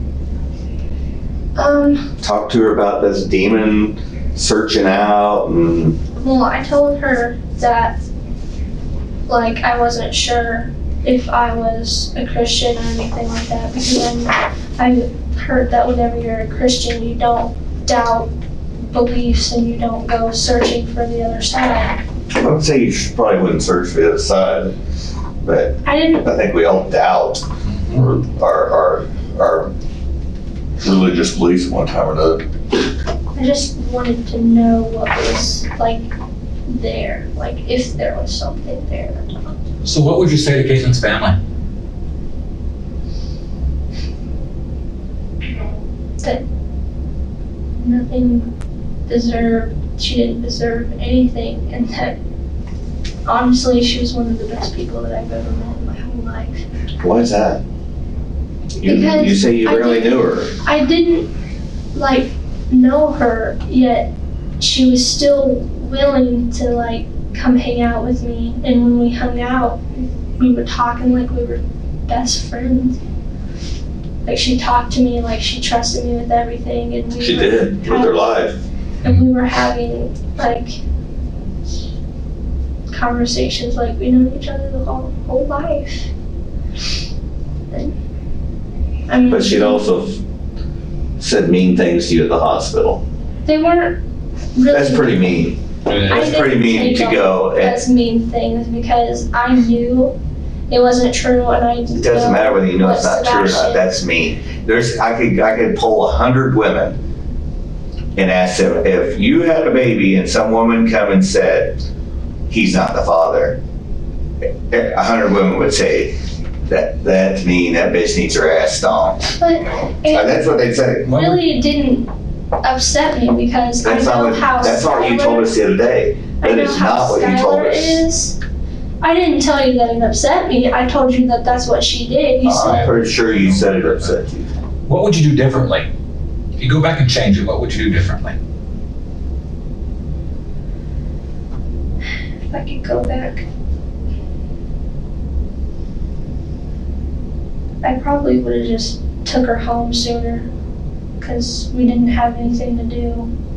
Then I probably would have just took her home sooner instead of kept trying to find things to entertain ourselves, because I don't hang out with anyone, so when I do, I like have a good time, so they're like, oh hey, I hung out with Amanda, because most people are like, oh, you hung out with her, because I'm on the low end of the popular side, and She's pretty popular. She got a lot of friends. she had a lot of people that cared about her. I didn't know she knew that many people, to be honest. I mean, I know she knew some people, but I didn't know her enough to know how many people she actually knew. Like, I thought she lived with her mom, stuff like that. That's why I asked who she lived with, because I didn't know. But yeah, I would probably take her home sooner before anything Would you not started. picked her? Would you not lured her out of the house? Would you not lured her away from where she was at? Would you I didn't show lure someone her, else? though. I didn't choose anybody. I asked people if they want to hang out with me, because I didn't And have she's the one that said anything to do. yes. I didn't have anything to do, so we were going and we were going to I'd be hang out. curious to know what your feelings are on these other 3 girls. If maybe all 4 of these girls really, you didn't really care that much for. I mean, You text them and saying, thinking in your mind, whichever one comes, or, that's gonna be it. We actually have information that leads us to believe you guys are looking for your next victim. Is that true? No. You guys weren't looking for somebody else? I think that you brought the gloves, you brought the knife. The knives were in your purse, the gloves were in your purse, the vial of blood was in your purse, and you lured away from the house. I think you had every intention to doing this. That's why you had all that. Why else would you have the gloves? Why would you have the syringe? I didn't have this. So you want me to believe that he's carrying your purse with all this stuff in it, and that's normally what he does. When I have a purse, he normally carries it. I didn't think anything of it. He had his tea in it, and I know he doesn't. They didn't have tea in it. it until after you guys stopped at the convenience store. That was sometime after you guys had left the house. They went and picked her up, went to Hyde Park, went up to the rock thing up there, dicked around there, talked to the kid about. Well, I didn't know he had the car when I went to get the keys and stuff with my mom. So I don't know what he took. I know he had his jacket on and his wallet, and that was about it. So when's the first time you know that he had your purse? When he was outside sitting on the curb with his tea in it. When was the first time you knew that Kaytlin was gonna be the sacrifice? When was the first time when you knew that Kaytlin was gonna be the sacrifice? When we got up to the top of the hill and we were sitting down. And with you controlling him the way you do, why didn't you prevent it? Why didn't you say, nope, ain't happening? We gotta get home. Because I know what he's capable of doing. What? He's never laid a hand on you. Not, No, never laid a hand on you. That's what you said earlier. He's never touched you. He's never been physically violent with you. well, not like in a sexual sense, he's aggressive, but that's completely. He's aggressive different. sexually? But that's in like a different Right, that's a little different. sense. So I know what he can do when he wants to. But you also know what he can do when you want to. Because you control him. I've never asked anything. You are not ridiculous, going there. though. You are not going there. There's girls and drugs there. You are not going there. But he understands that part in a sense. Like if he doesn't want me to go somewhere, I'm not gonna go somewhere. If I don't want him to go somewhere, he's not gonna go somewhere. I mean, that's like something that if you would ask your wife not to go somewhere, she wouldn't go. But if I'm in control of my reasonable relationship, sense. I'm going to do what I want to do. Yeah. If I'm the controlling one, I don't care what you say, I'm going to do what I want to do. If I'm the one in charge, I'm So doing if what he I wants want to to go to a party and he's in charge, he's gonna go. Well, we respected each other since in like And the that same way. thing, he would respect you if you says, no, Let's go. we're not freaking killing this girl in this dark, lonely part of the park with a full moon, and we're not gonna do this. I like this girl now, we're not doing this. I told him that I liked her. I know, that's what you say you told him, but you didn't stop it. And you could have stopped it. I believe it was more than you could have stopped it. I believe that you were both equally on board with it. I believe that you picked her. I believe that you lured her out, just like the text messages show. And I believe that what you need to do is be responsible for your actions, because it doesn't change anything at this point, other than the fact that the judge and the jury, look at it and go, well, here was her interview here, and now here's her interview here, where she actually got charged after she says, prove it. It's your exact words, prove it. do. And we have. It wasn't like, I didn't do it. It was like, prove it. Roll. Because he told me that we got rid of everything that you guys had. But you knew the body was there. And you knew you had both knives and a vial Yeah. of blood at home. You had all the potions. You had all your writings. So you thought you were pretty safe and secure until that day at the parade. Up till then, you thought you guys got away with it. You were both very happy that day. We watched you guys for quite a while. From the whole time you pulled up and sat down there, I mean, we've been following you for a couple days. We'd seen him at work and stuff. And my friend, a couple guys even went and got food from him. He made him milkshakes, You guys didn't, it wasn't, it was life as normal. It was life as usual. Why didn't it happen at Hyde Park? I told you why we left Hyde But Park. why didn't a sacrifice happen there? Because there's too many people there? While you're there in We the weren't cave? planning on having a sacrifice. That's not what he says. He did say it was never supposed to happen at Hyde Park. He said it was always Krug Park. Krug Park wasn't, like, we weren't even gonna go to Krug Park until she said that she hadn't seen the new stuff. And again, it goes back to what Frank said.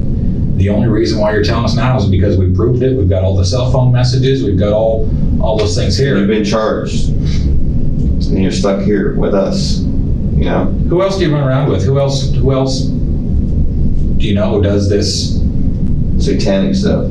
demonic things? Sebastian. Nobody else. What about Miss Lawhon? Is that her name, right? Lawhon? What's Yeah, her name? Sarah. Sarah. She do this stuff with you guys? No. Do we have to worry about her going out and sacrificing somebody? Mm-mm. Tell me about your rabbit. My rabbit? Yeah. Well, he's in the basement. Why is he in the basement? Because my mom doesn't like the messes he makes upstairs. Have you sacrificed animals before? Love animals. That's not what I asked. No, I have not. How about him? How about Sebastian? Sebastian. No, he loves animals too. We have a little kitten that we've raised from a bottle. He's 3 months old now. Because I'm going to be honest with you, it's not uncommon at all to sacrifice animals. It's a normal question in something like this.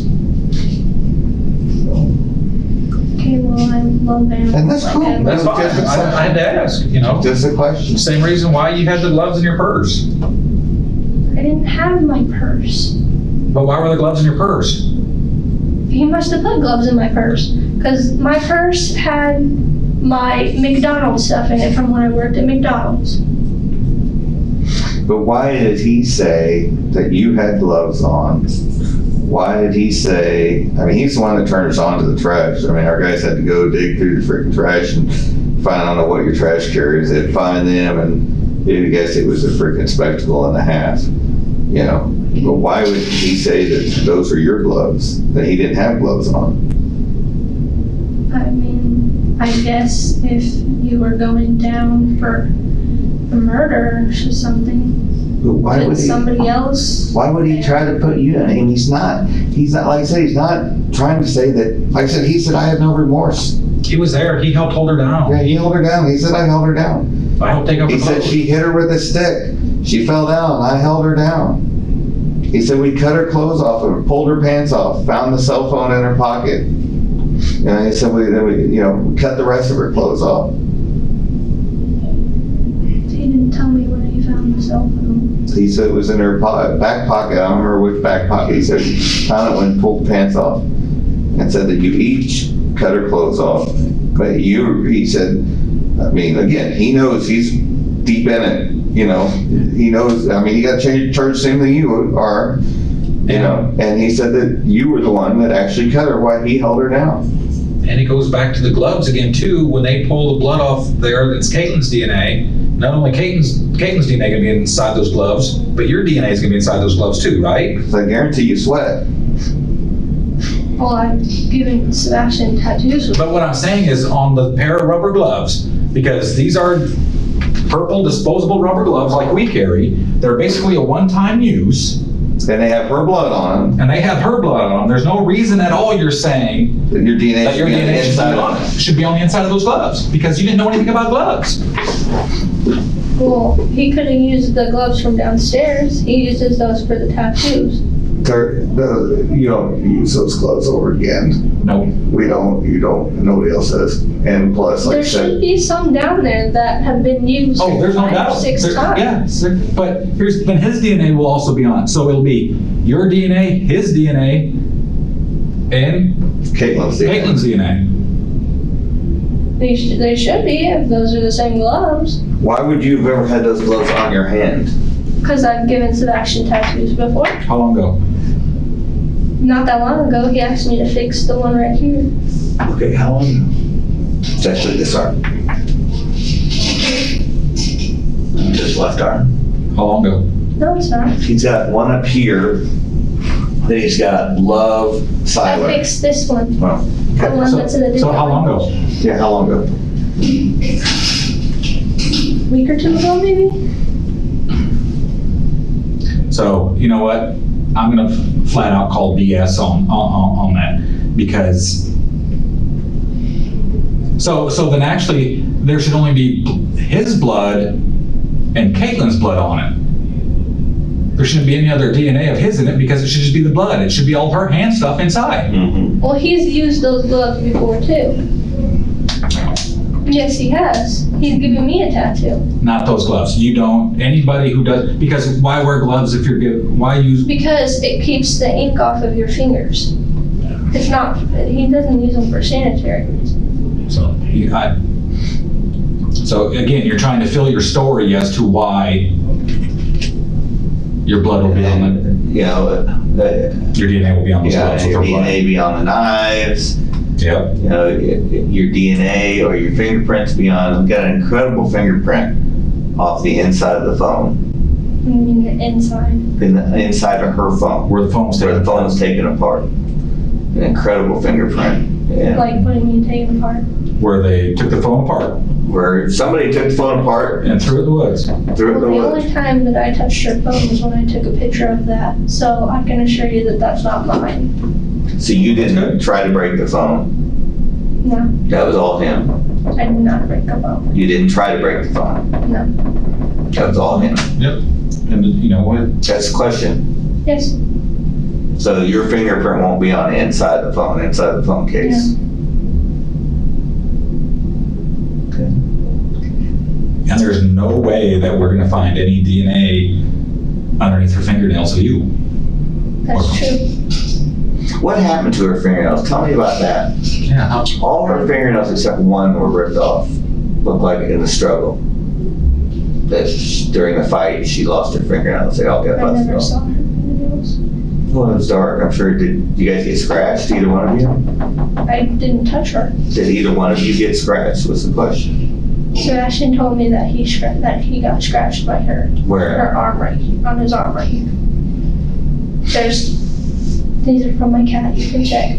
But he has cat marks, I think it's on this one, and then there's a scratch right here, that's hers. And he told me that he got hurt because I asked if he got hurt, and he said that he got scratched right there. So there's no reason why then there will be no DNA on the knives, because you didn't touch the knives. He's had those knives for the longest time, and I've cleaned his knives before because he spilled barbecue sauce all over them. Your DNA won't be on her anywhere. Won't be on her panties. Any of the clothes that were cut off. You didn't touch any of that. No, they should not be. That should not be. She was wearing gloves. No, that's true. Yeah, that's the thing. He says you were wearing those gloves, and he said you disposed of them. What did you do with the gloves? I didn't see any gloves. He said that okay, if you want us to believe he was wearing the gloves, he still says Well, I don't think he would wear gloves either, Why? because I didn't hear him put on gloves. He didn't, when he got home, he didn't say anything about gloves.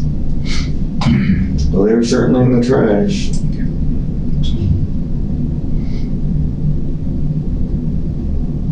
What are we gonna find in these journals? What I told you was in them. So you're gonna want everybody to believe that you wrote in there what he told you to write. Only because he told you to write it. He told me about the stuff, and I wrote down what he told. Why? Because he said you need to keep a journal. Why do you need to keep a journal? It's all him doing this. Because he said if I wanted to learn about the other side and the stuff about the other side, then I had to keep a journal. He has a journal, I think it was under our dresser, and he put down there about all of his mythical creatures and stuff. Has he ever reached out to anybody about getting away from you that you know of? That I know of, no. He's never talked to any of his family or anything about That I know of, no. But that you suspect? Has anybody told you? no. Because you were so controlling? I told my mom that I wanted to get away from him a few times, but I never. Why didn't you?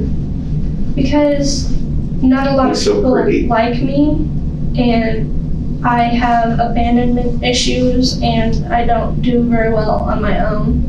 And he's the father of my baby, and I know how it is growing up without one. You got And your mom though. I know, but he wouldn't have a father figure, and I know how hard it is growing up without one. Where is your father and all this? The police officer said he was here, but I haven't heard from him in months. Who's your So, dad? Jason Bennett. You probably know of him. Well, I know there's 31 years. I know a lot of people, but things don't always come to my mind, you know. Who's Drake? Drake, I told you that Drake was his second person. Sure, it does. Okay. Yeah. Okay. I just couldn't quite remember that's who. Do you have an altered personality? Do you have another name?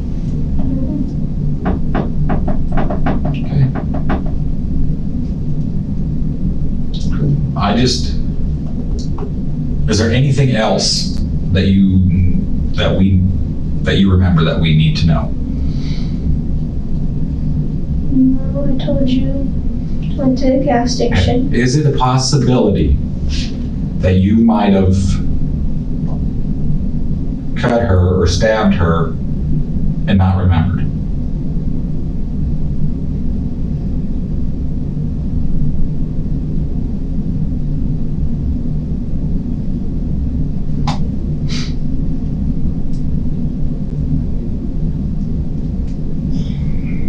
I guess there's a possibility, but What about possibility of cutting off some of her clothes? I don't think I helped with that. Because I'm gonna say there's more than one knife in your purse. More than one knife. Well, I told you what was in the purse when I took everything out. Right. We understand that, but just, When why would there be two knives there if you didn't each need a knife to participate? And both had Blood on them. blood on them. one of the knives was a sacrificial knife, but I didn't know it was real. That was the one with the bones on it. And then the one that It was had the Winchester blood that he had on it. was on his side. So he always carries a knife? Mm-hmm. May I have a knife? Do you have a knife? He said that. It was on the floor still because Okay. it wasn't clean. We talked about that. Okay. Wait, yeah.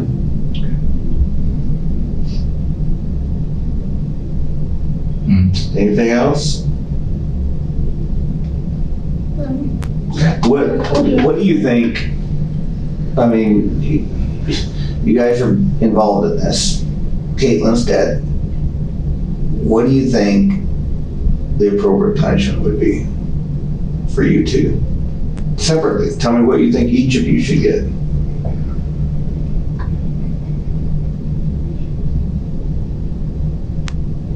I mean, honestly, for me, I was there and I didn't tell anybody anything happened. So, I mean, I should be put in jail for some time, but I do have a baby that's 2 months old, and that's a vital part of his life because he's going to be crawling soon. He's gonna have his first Halloween without me there already. He's gonna start talking, and he's growing out of all of his clothes that I got for him and stuff, and I'm never gonna get to see him in those, and I'm not gonna get to dress him and stuff like that.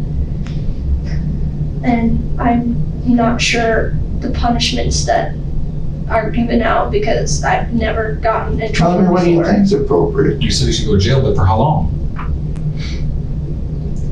I don't know. I mean, I don't want to go to jail. I'm not And what gonna about go to jail. Sebastian? But, I mean, there's house arrest.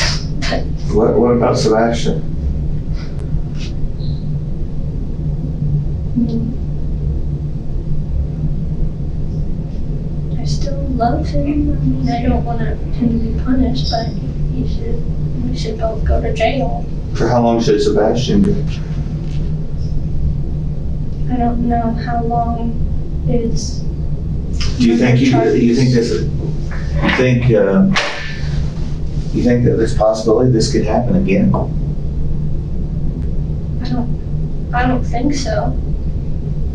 But if You think, Sebastian's already killed you think this close brushing with this much trouble that it would steer you guys away from doing another sacrifice? I think being arrested for him would scare him enough that I don't even think he would think about that anymore. But for me, I've never been in trouble before, Neither is he. and I've only known him for like I'm telling you, for he a hasn't. year, so I don't know. But I know he's like dealt with drug busts and stuff like that, so he's been around police officers and all of his family and stuff's gone to jail. But Well, let me, and that's fine. I didn't get a real clear answer what I was looking for, but look, I want to point out something, and then we're gonna finish this up. You said that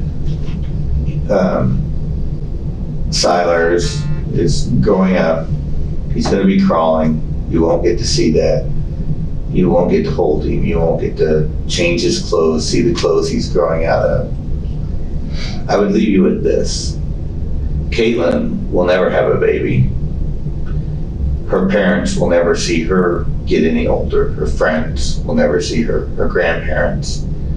She will never, regardless of her promiscuity or anything, she'll never have the opportunity to have another boy or man love her. She'll never. and I know I've listened to all of the things that people said. Yeah, but this is me saying it, okay? You know, when we compare the things that you're gonna miss, that sucks. But Kaytlin will never have any. But you have a chance at some life in the future. You have a chance of parole. You have a chance of, hell, who knows? You have a chance of beating this whole deal. You know? You will, I mean, as young an age you are, chances are you'll probably come out of prison a young woman yet and get to remake the rest of your life for the better, I hope. But Kaytlin will never have that opportunity. So, You want to go over this? You want to go over it again? This time, tell us the truth. What really happened? Where do you think that I lied? that you didn't have any hand in it, That you didn't set Kaytlin up. that you didn't stab her. That you knew the whole time that this was going to happen, or maybe not the whole time, but once you got to Krug Park, you knew it was going to happen. You knew it was going to happen when we went down the woods. That was going to happen before they picked up Yeah. Kaytlin. Yeah, you knew it was going to happen. Yeah, that you knew it was going. That you left the house with the intention of doing this to Kaytlin. Correct? Just be honest about it. You want us to believe you? Be honest.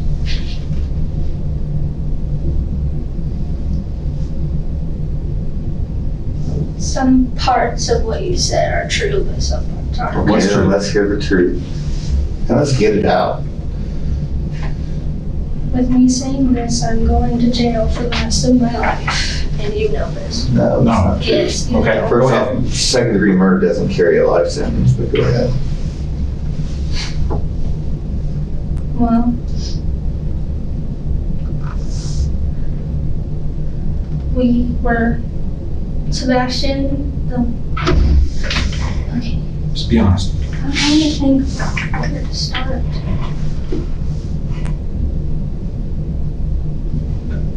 I did hit her with a stick. I didn't stab her or cut her throat or anything. I couldn't bring myself up to do that. I didn't take off her clothes.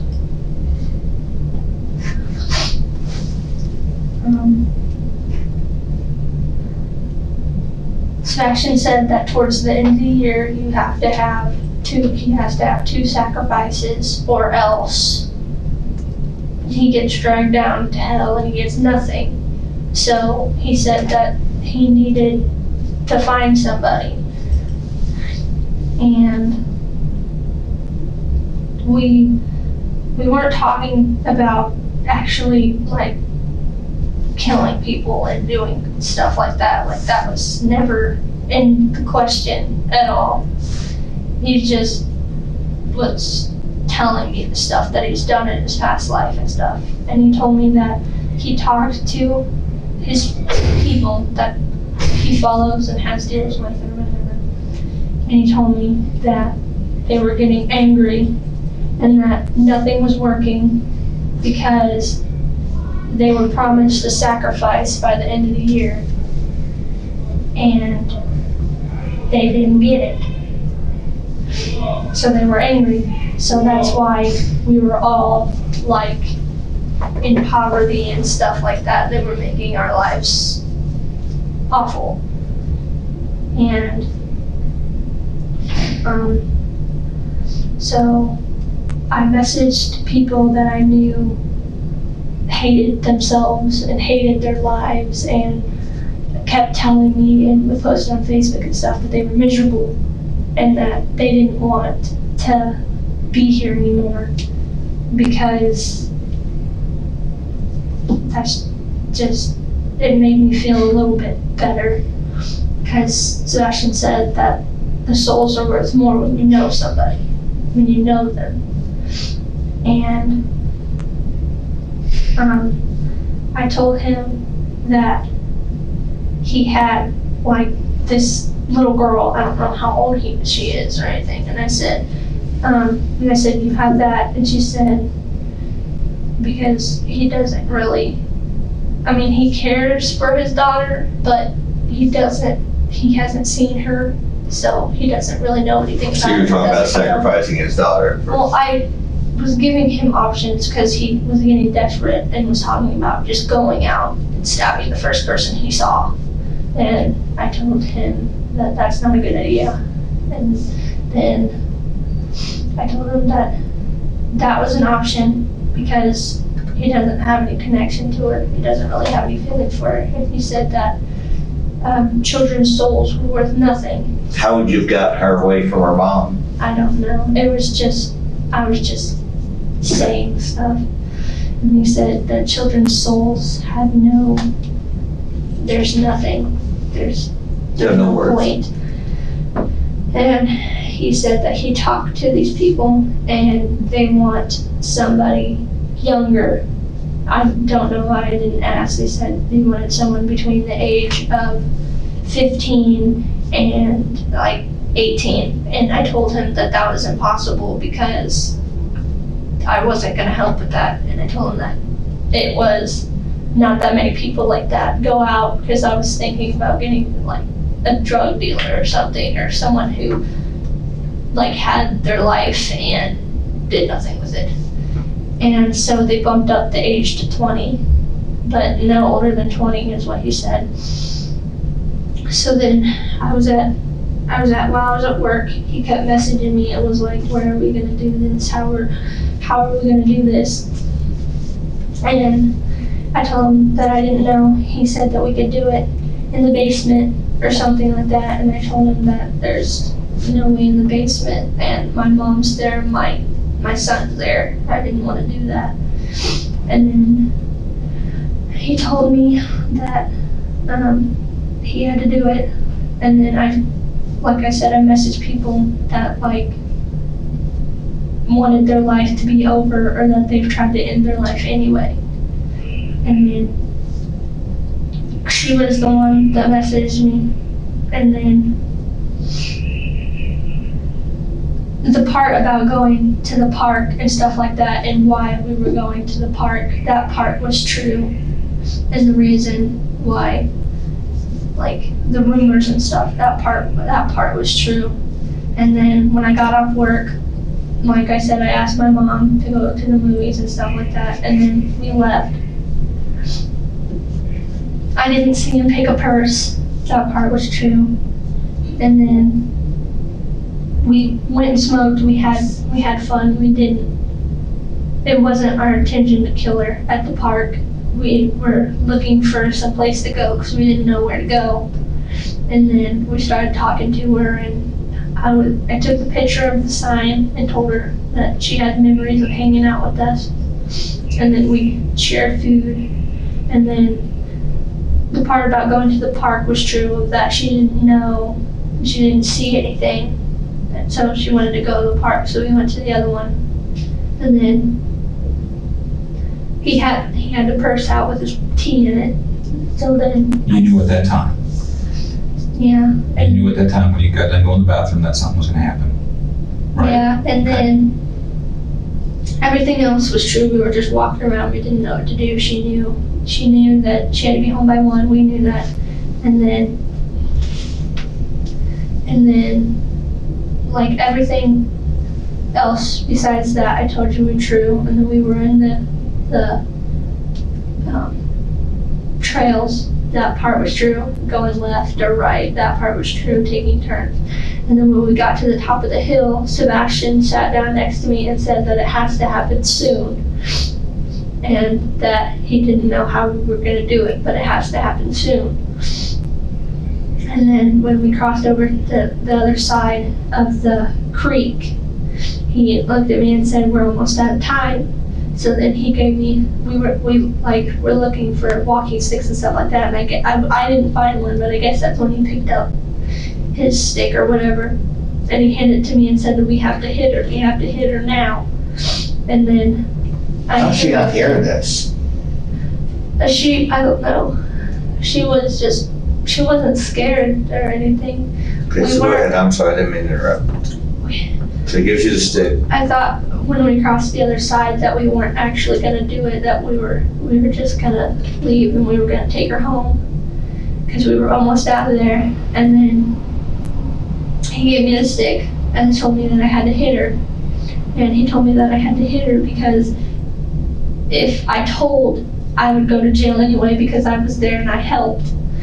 And that's why he made me hit her with a stick.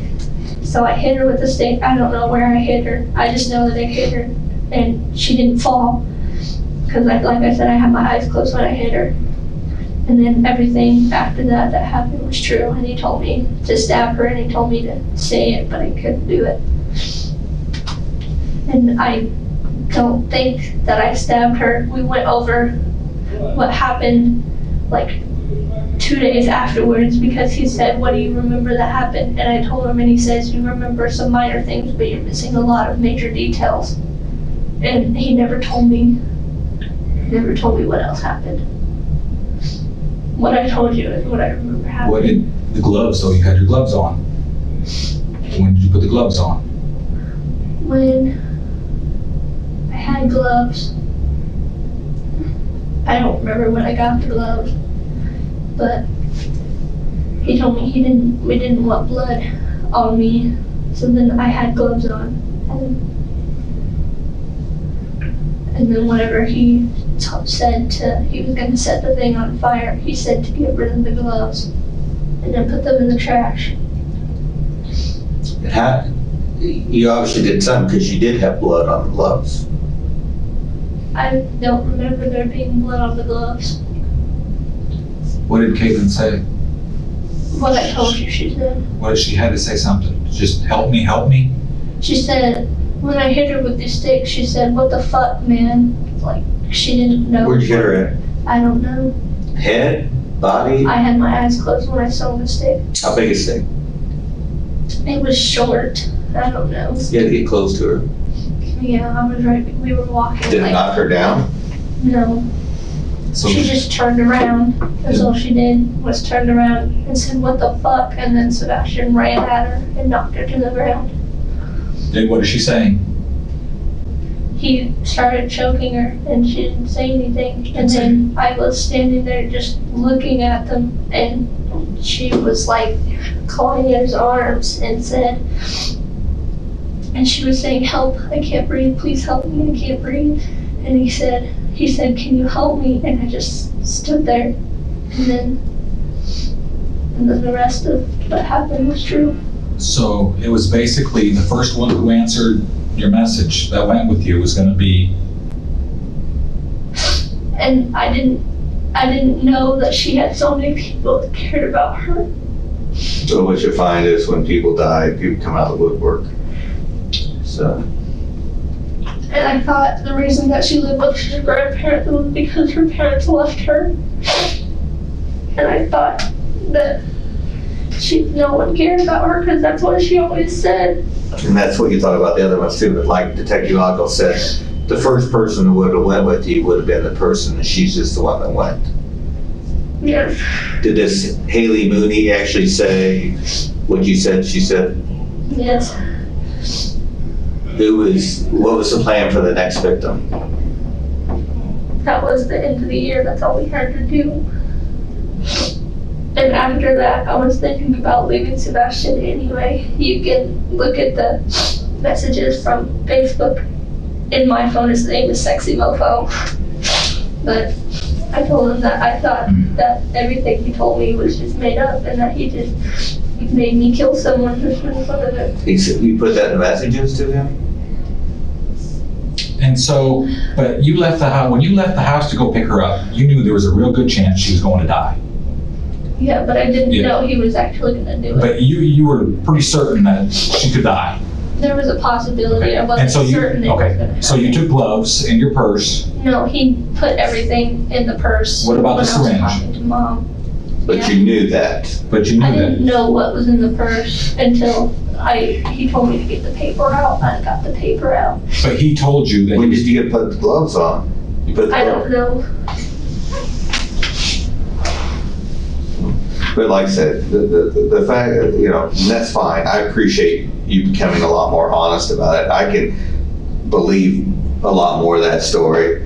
And, I think the significant thing is just what you said, is that you text 4 people that you knew were miserable in their life, that had talked about ending it, who talked constantly about how unhappy and how, which is a lot of the same way you feel a lot of times. And I thought in your maybe mind, that you were, they just you were giving them an couldn't escape.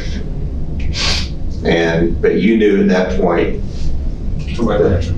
huh? Whoever answered. Right. Now, so he's saying that you told him on the way to pick her up that she was the one.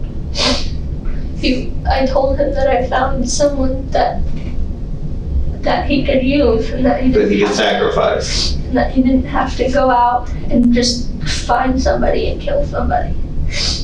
But you knew this was the plan. And what did he say when you said that? He just said, okay. Good. Was he excited? Was he happy that this was going to happen? Well, he needed it to happen. I didn't know anything that he was saying was the truth or not, because it doesn't seem possible. It seems like complete bullshit. Like, you listen to me talking and someone talking to things that you can't see and someone saying things that they have, like he's born in the 1200s, he's been killed several times, he's told me stories about him having the Black Plague and stuff like that, and it doesn't make sense to me. I thought he was bullshitting me. And I didn't think he was telling me the truth until he actually stabbed her. I thought he was just kidding. How was he choking her like this, like right here? I didn't think he was telling the truth. How long did it take before she quit moving? A really long time. And How did her feet get muddy? Because when did her socks and shoes come off? Because her feet were muddy. I don't know why her feet were muddy. Oh, I told her she stood up, remember? Mm-hmm. She stood up. And he said, After you taken her clothes off? after he stabbed her, she stood up and started walking away. Like, she wasn't running, she didn't say anything, she just stood up and started walking. And he said that that's never happened before. Because that's when I turned around and was looking. Because after he stabbed her, I turned around and had my ears covered and my eyes were closed. Because she was screaming? No, because I've never seen anyone get hurt. I've never seen anyone get punched. I've never seen anything like that besides when I've cut myself. And he stabbed her, and just the sound it made and the way it looked. Tell me what the sound was. I don't know. It didn't. Tell me when she cut her throat, what did it sound like then? I don't know. He said that she wasn't dying, so he had to do that, and I didn't watch. He told me that I had to do something, so he told me to do it, and I couldn't. So I turned around and I didn't want to hear it. That's why I said I don't know what happened to her after that. You didn't hear her gurgling or anything when he cut her throat? You didn't hear her esophagus gasping for air? No. She was gasping for air whenever he was choking her. But And that was all. You knew this was the plan when you left the house. I didn't think he was really gonna do But it. you were pretty sure. I mean, there's a part of you thinking that, yeah, this is gonna happen, right? I thought he was kidding. I didn't think he was really gonna do it. That's why I thought when we got to the end that we were just gonna take her home. I thought he was joking. I thought it was just all a So big why would you joke. tell him I've got somebody that you can sacrifice? I found her. I found the one we can sacrifice. Because he said that he needed to do it, and I didn't want him to kill a random person if he was gonna do it. And So, so you knew there was a possibility this was gonna happen. there was a chance. There was but a chance I it thought he was was gonna kidding the whole time. Because he didn't. When we were there, he didn't say anything about it. But when you're walking the trails, you know she's not going home, He right? didn't say anything. We were just walking, But when and you're I walking thought the we were trails- going home. But When you- we were walking the trails, I thought we were going to leave until we got to the end of the trails, and he said, "It's getting late. We need to do it now." What about, I asked you earlier, and everything else he said's been pretty much in line. He said that when you guys got home, you were affectionate, you were excited, you were It was happy, exhilarating. you exhilarated, you wanted to love and hug and kiss and lay on him. I didn't have any emotions. I didn't know how to feel. It was kind of exciting though, wasn't it? No. It wasn't? Not at all? Does he have problems in the sexual area? What do you mean? Like Does he have- problems? have problems having sex, does he have problems getting intimate? No, I do. Well, that's exactly what he said. And he said that you, afterwards, you were very intimate. Said you didn't have sex, which I thought that was strange, that it I went don't as far as. like having sex. I don't like cuddling. I don't like touching. He said, but you did all that stuff except for the sex part. He said you were rubbing on him and kissing on him and wanted to lay on top of him and I didn't do that. didn't do any of that. No. So the rest of what he's told us is pretty much true, and that part's false. It's okay. But everything else that I said was true, like walking home and telling me that he was proud of me for staying there and not running away. And he carved his name afterwards. You know, he was telling me that he was trying to sidetrack me because I was freaking out and trying to freak out. He was trying to keep me calm. He said, if at any point you're starting to freak out, you need to let me know. Because he thought I was going to tell on him, and I told him I was going to. I told him that I was going to tell, and then he said that I couldn't because I was You said there. something about him carving his name in a gazebo. No, I said when we were walking, he said that he had carved his name into the gazebo. He was trying to. So he really hadn't. He did years ago. That's what I'm okay. saying. He So said what happened to the blood at home? all of that was. What did you do with it? What were you It's gonna do still with there. it? What were you gonna do with it? I don't know what he was gonna do with it. Okay. I didn't see him take it. And you didn't go to the funeral, right? You were going I to. didn't go anywhere. I felt bad and I wanted Well, to you go. didn't, he said you wanted to buy a shirt for a keepsake. I wanted to buy a shirt because I wanted a memory of her because I didn't get to know her. And whenever everyone was talking about how much they loved her and everything that she did, I realized that I got it wrong and that she had a great life and I took it from her. I watched it being taken from her and I didn't do anything about it. So my last question, again, why are you so emotional today, but Saturday you weren't? He told me to be calm and everything would be okay. Yeah, my God, I couldn't be. I mean, police officers shoot people and they have to go through counseling. Justified killings, they have to be counseled and they cry and they can't hold it together like you held it together. I've been through a lot of emotional stuff and I know how to just not feel anymore. Okay. All right, come on, we'll put you back in there and Be honest, how long do you think I would be here? really I have no idea. Yeah, that's really, I mean, that's, Because I don't want to miss any of my baby's life. yeah, that's, I mean, obviously you're gonna miss some of it, but that, we can't even venture a guess. That would be improper for us to sit here and tell you. I mean, you've been charged with murder second. But I didn't kill her. I know I was an accessory, but I didn't hurt her. And that's something your attorney can argue on that, you know. There's nothing that says charges can't be changed. They're changed every day. So, are you by yourself back there? Yeah. I'll take you on back.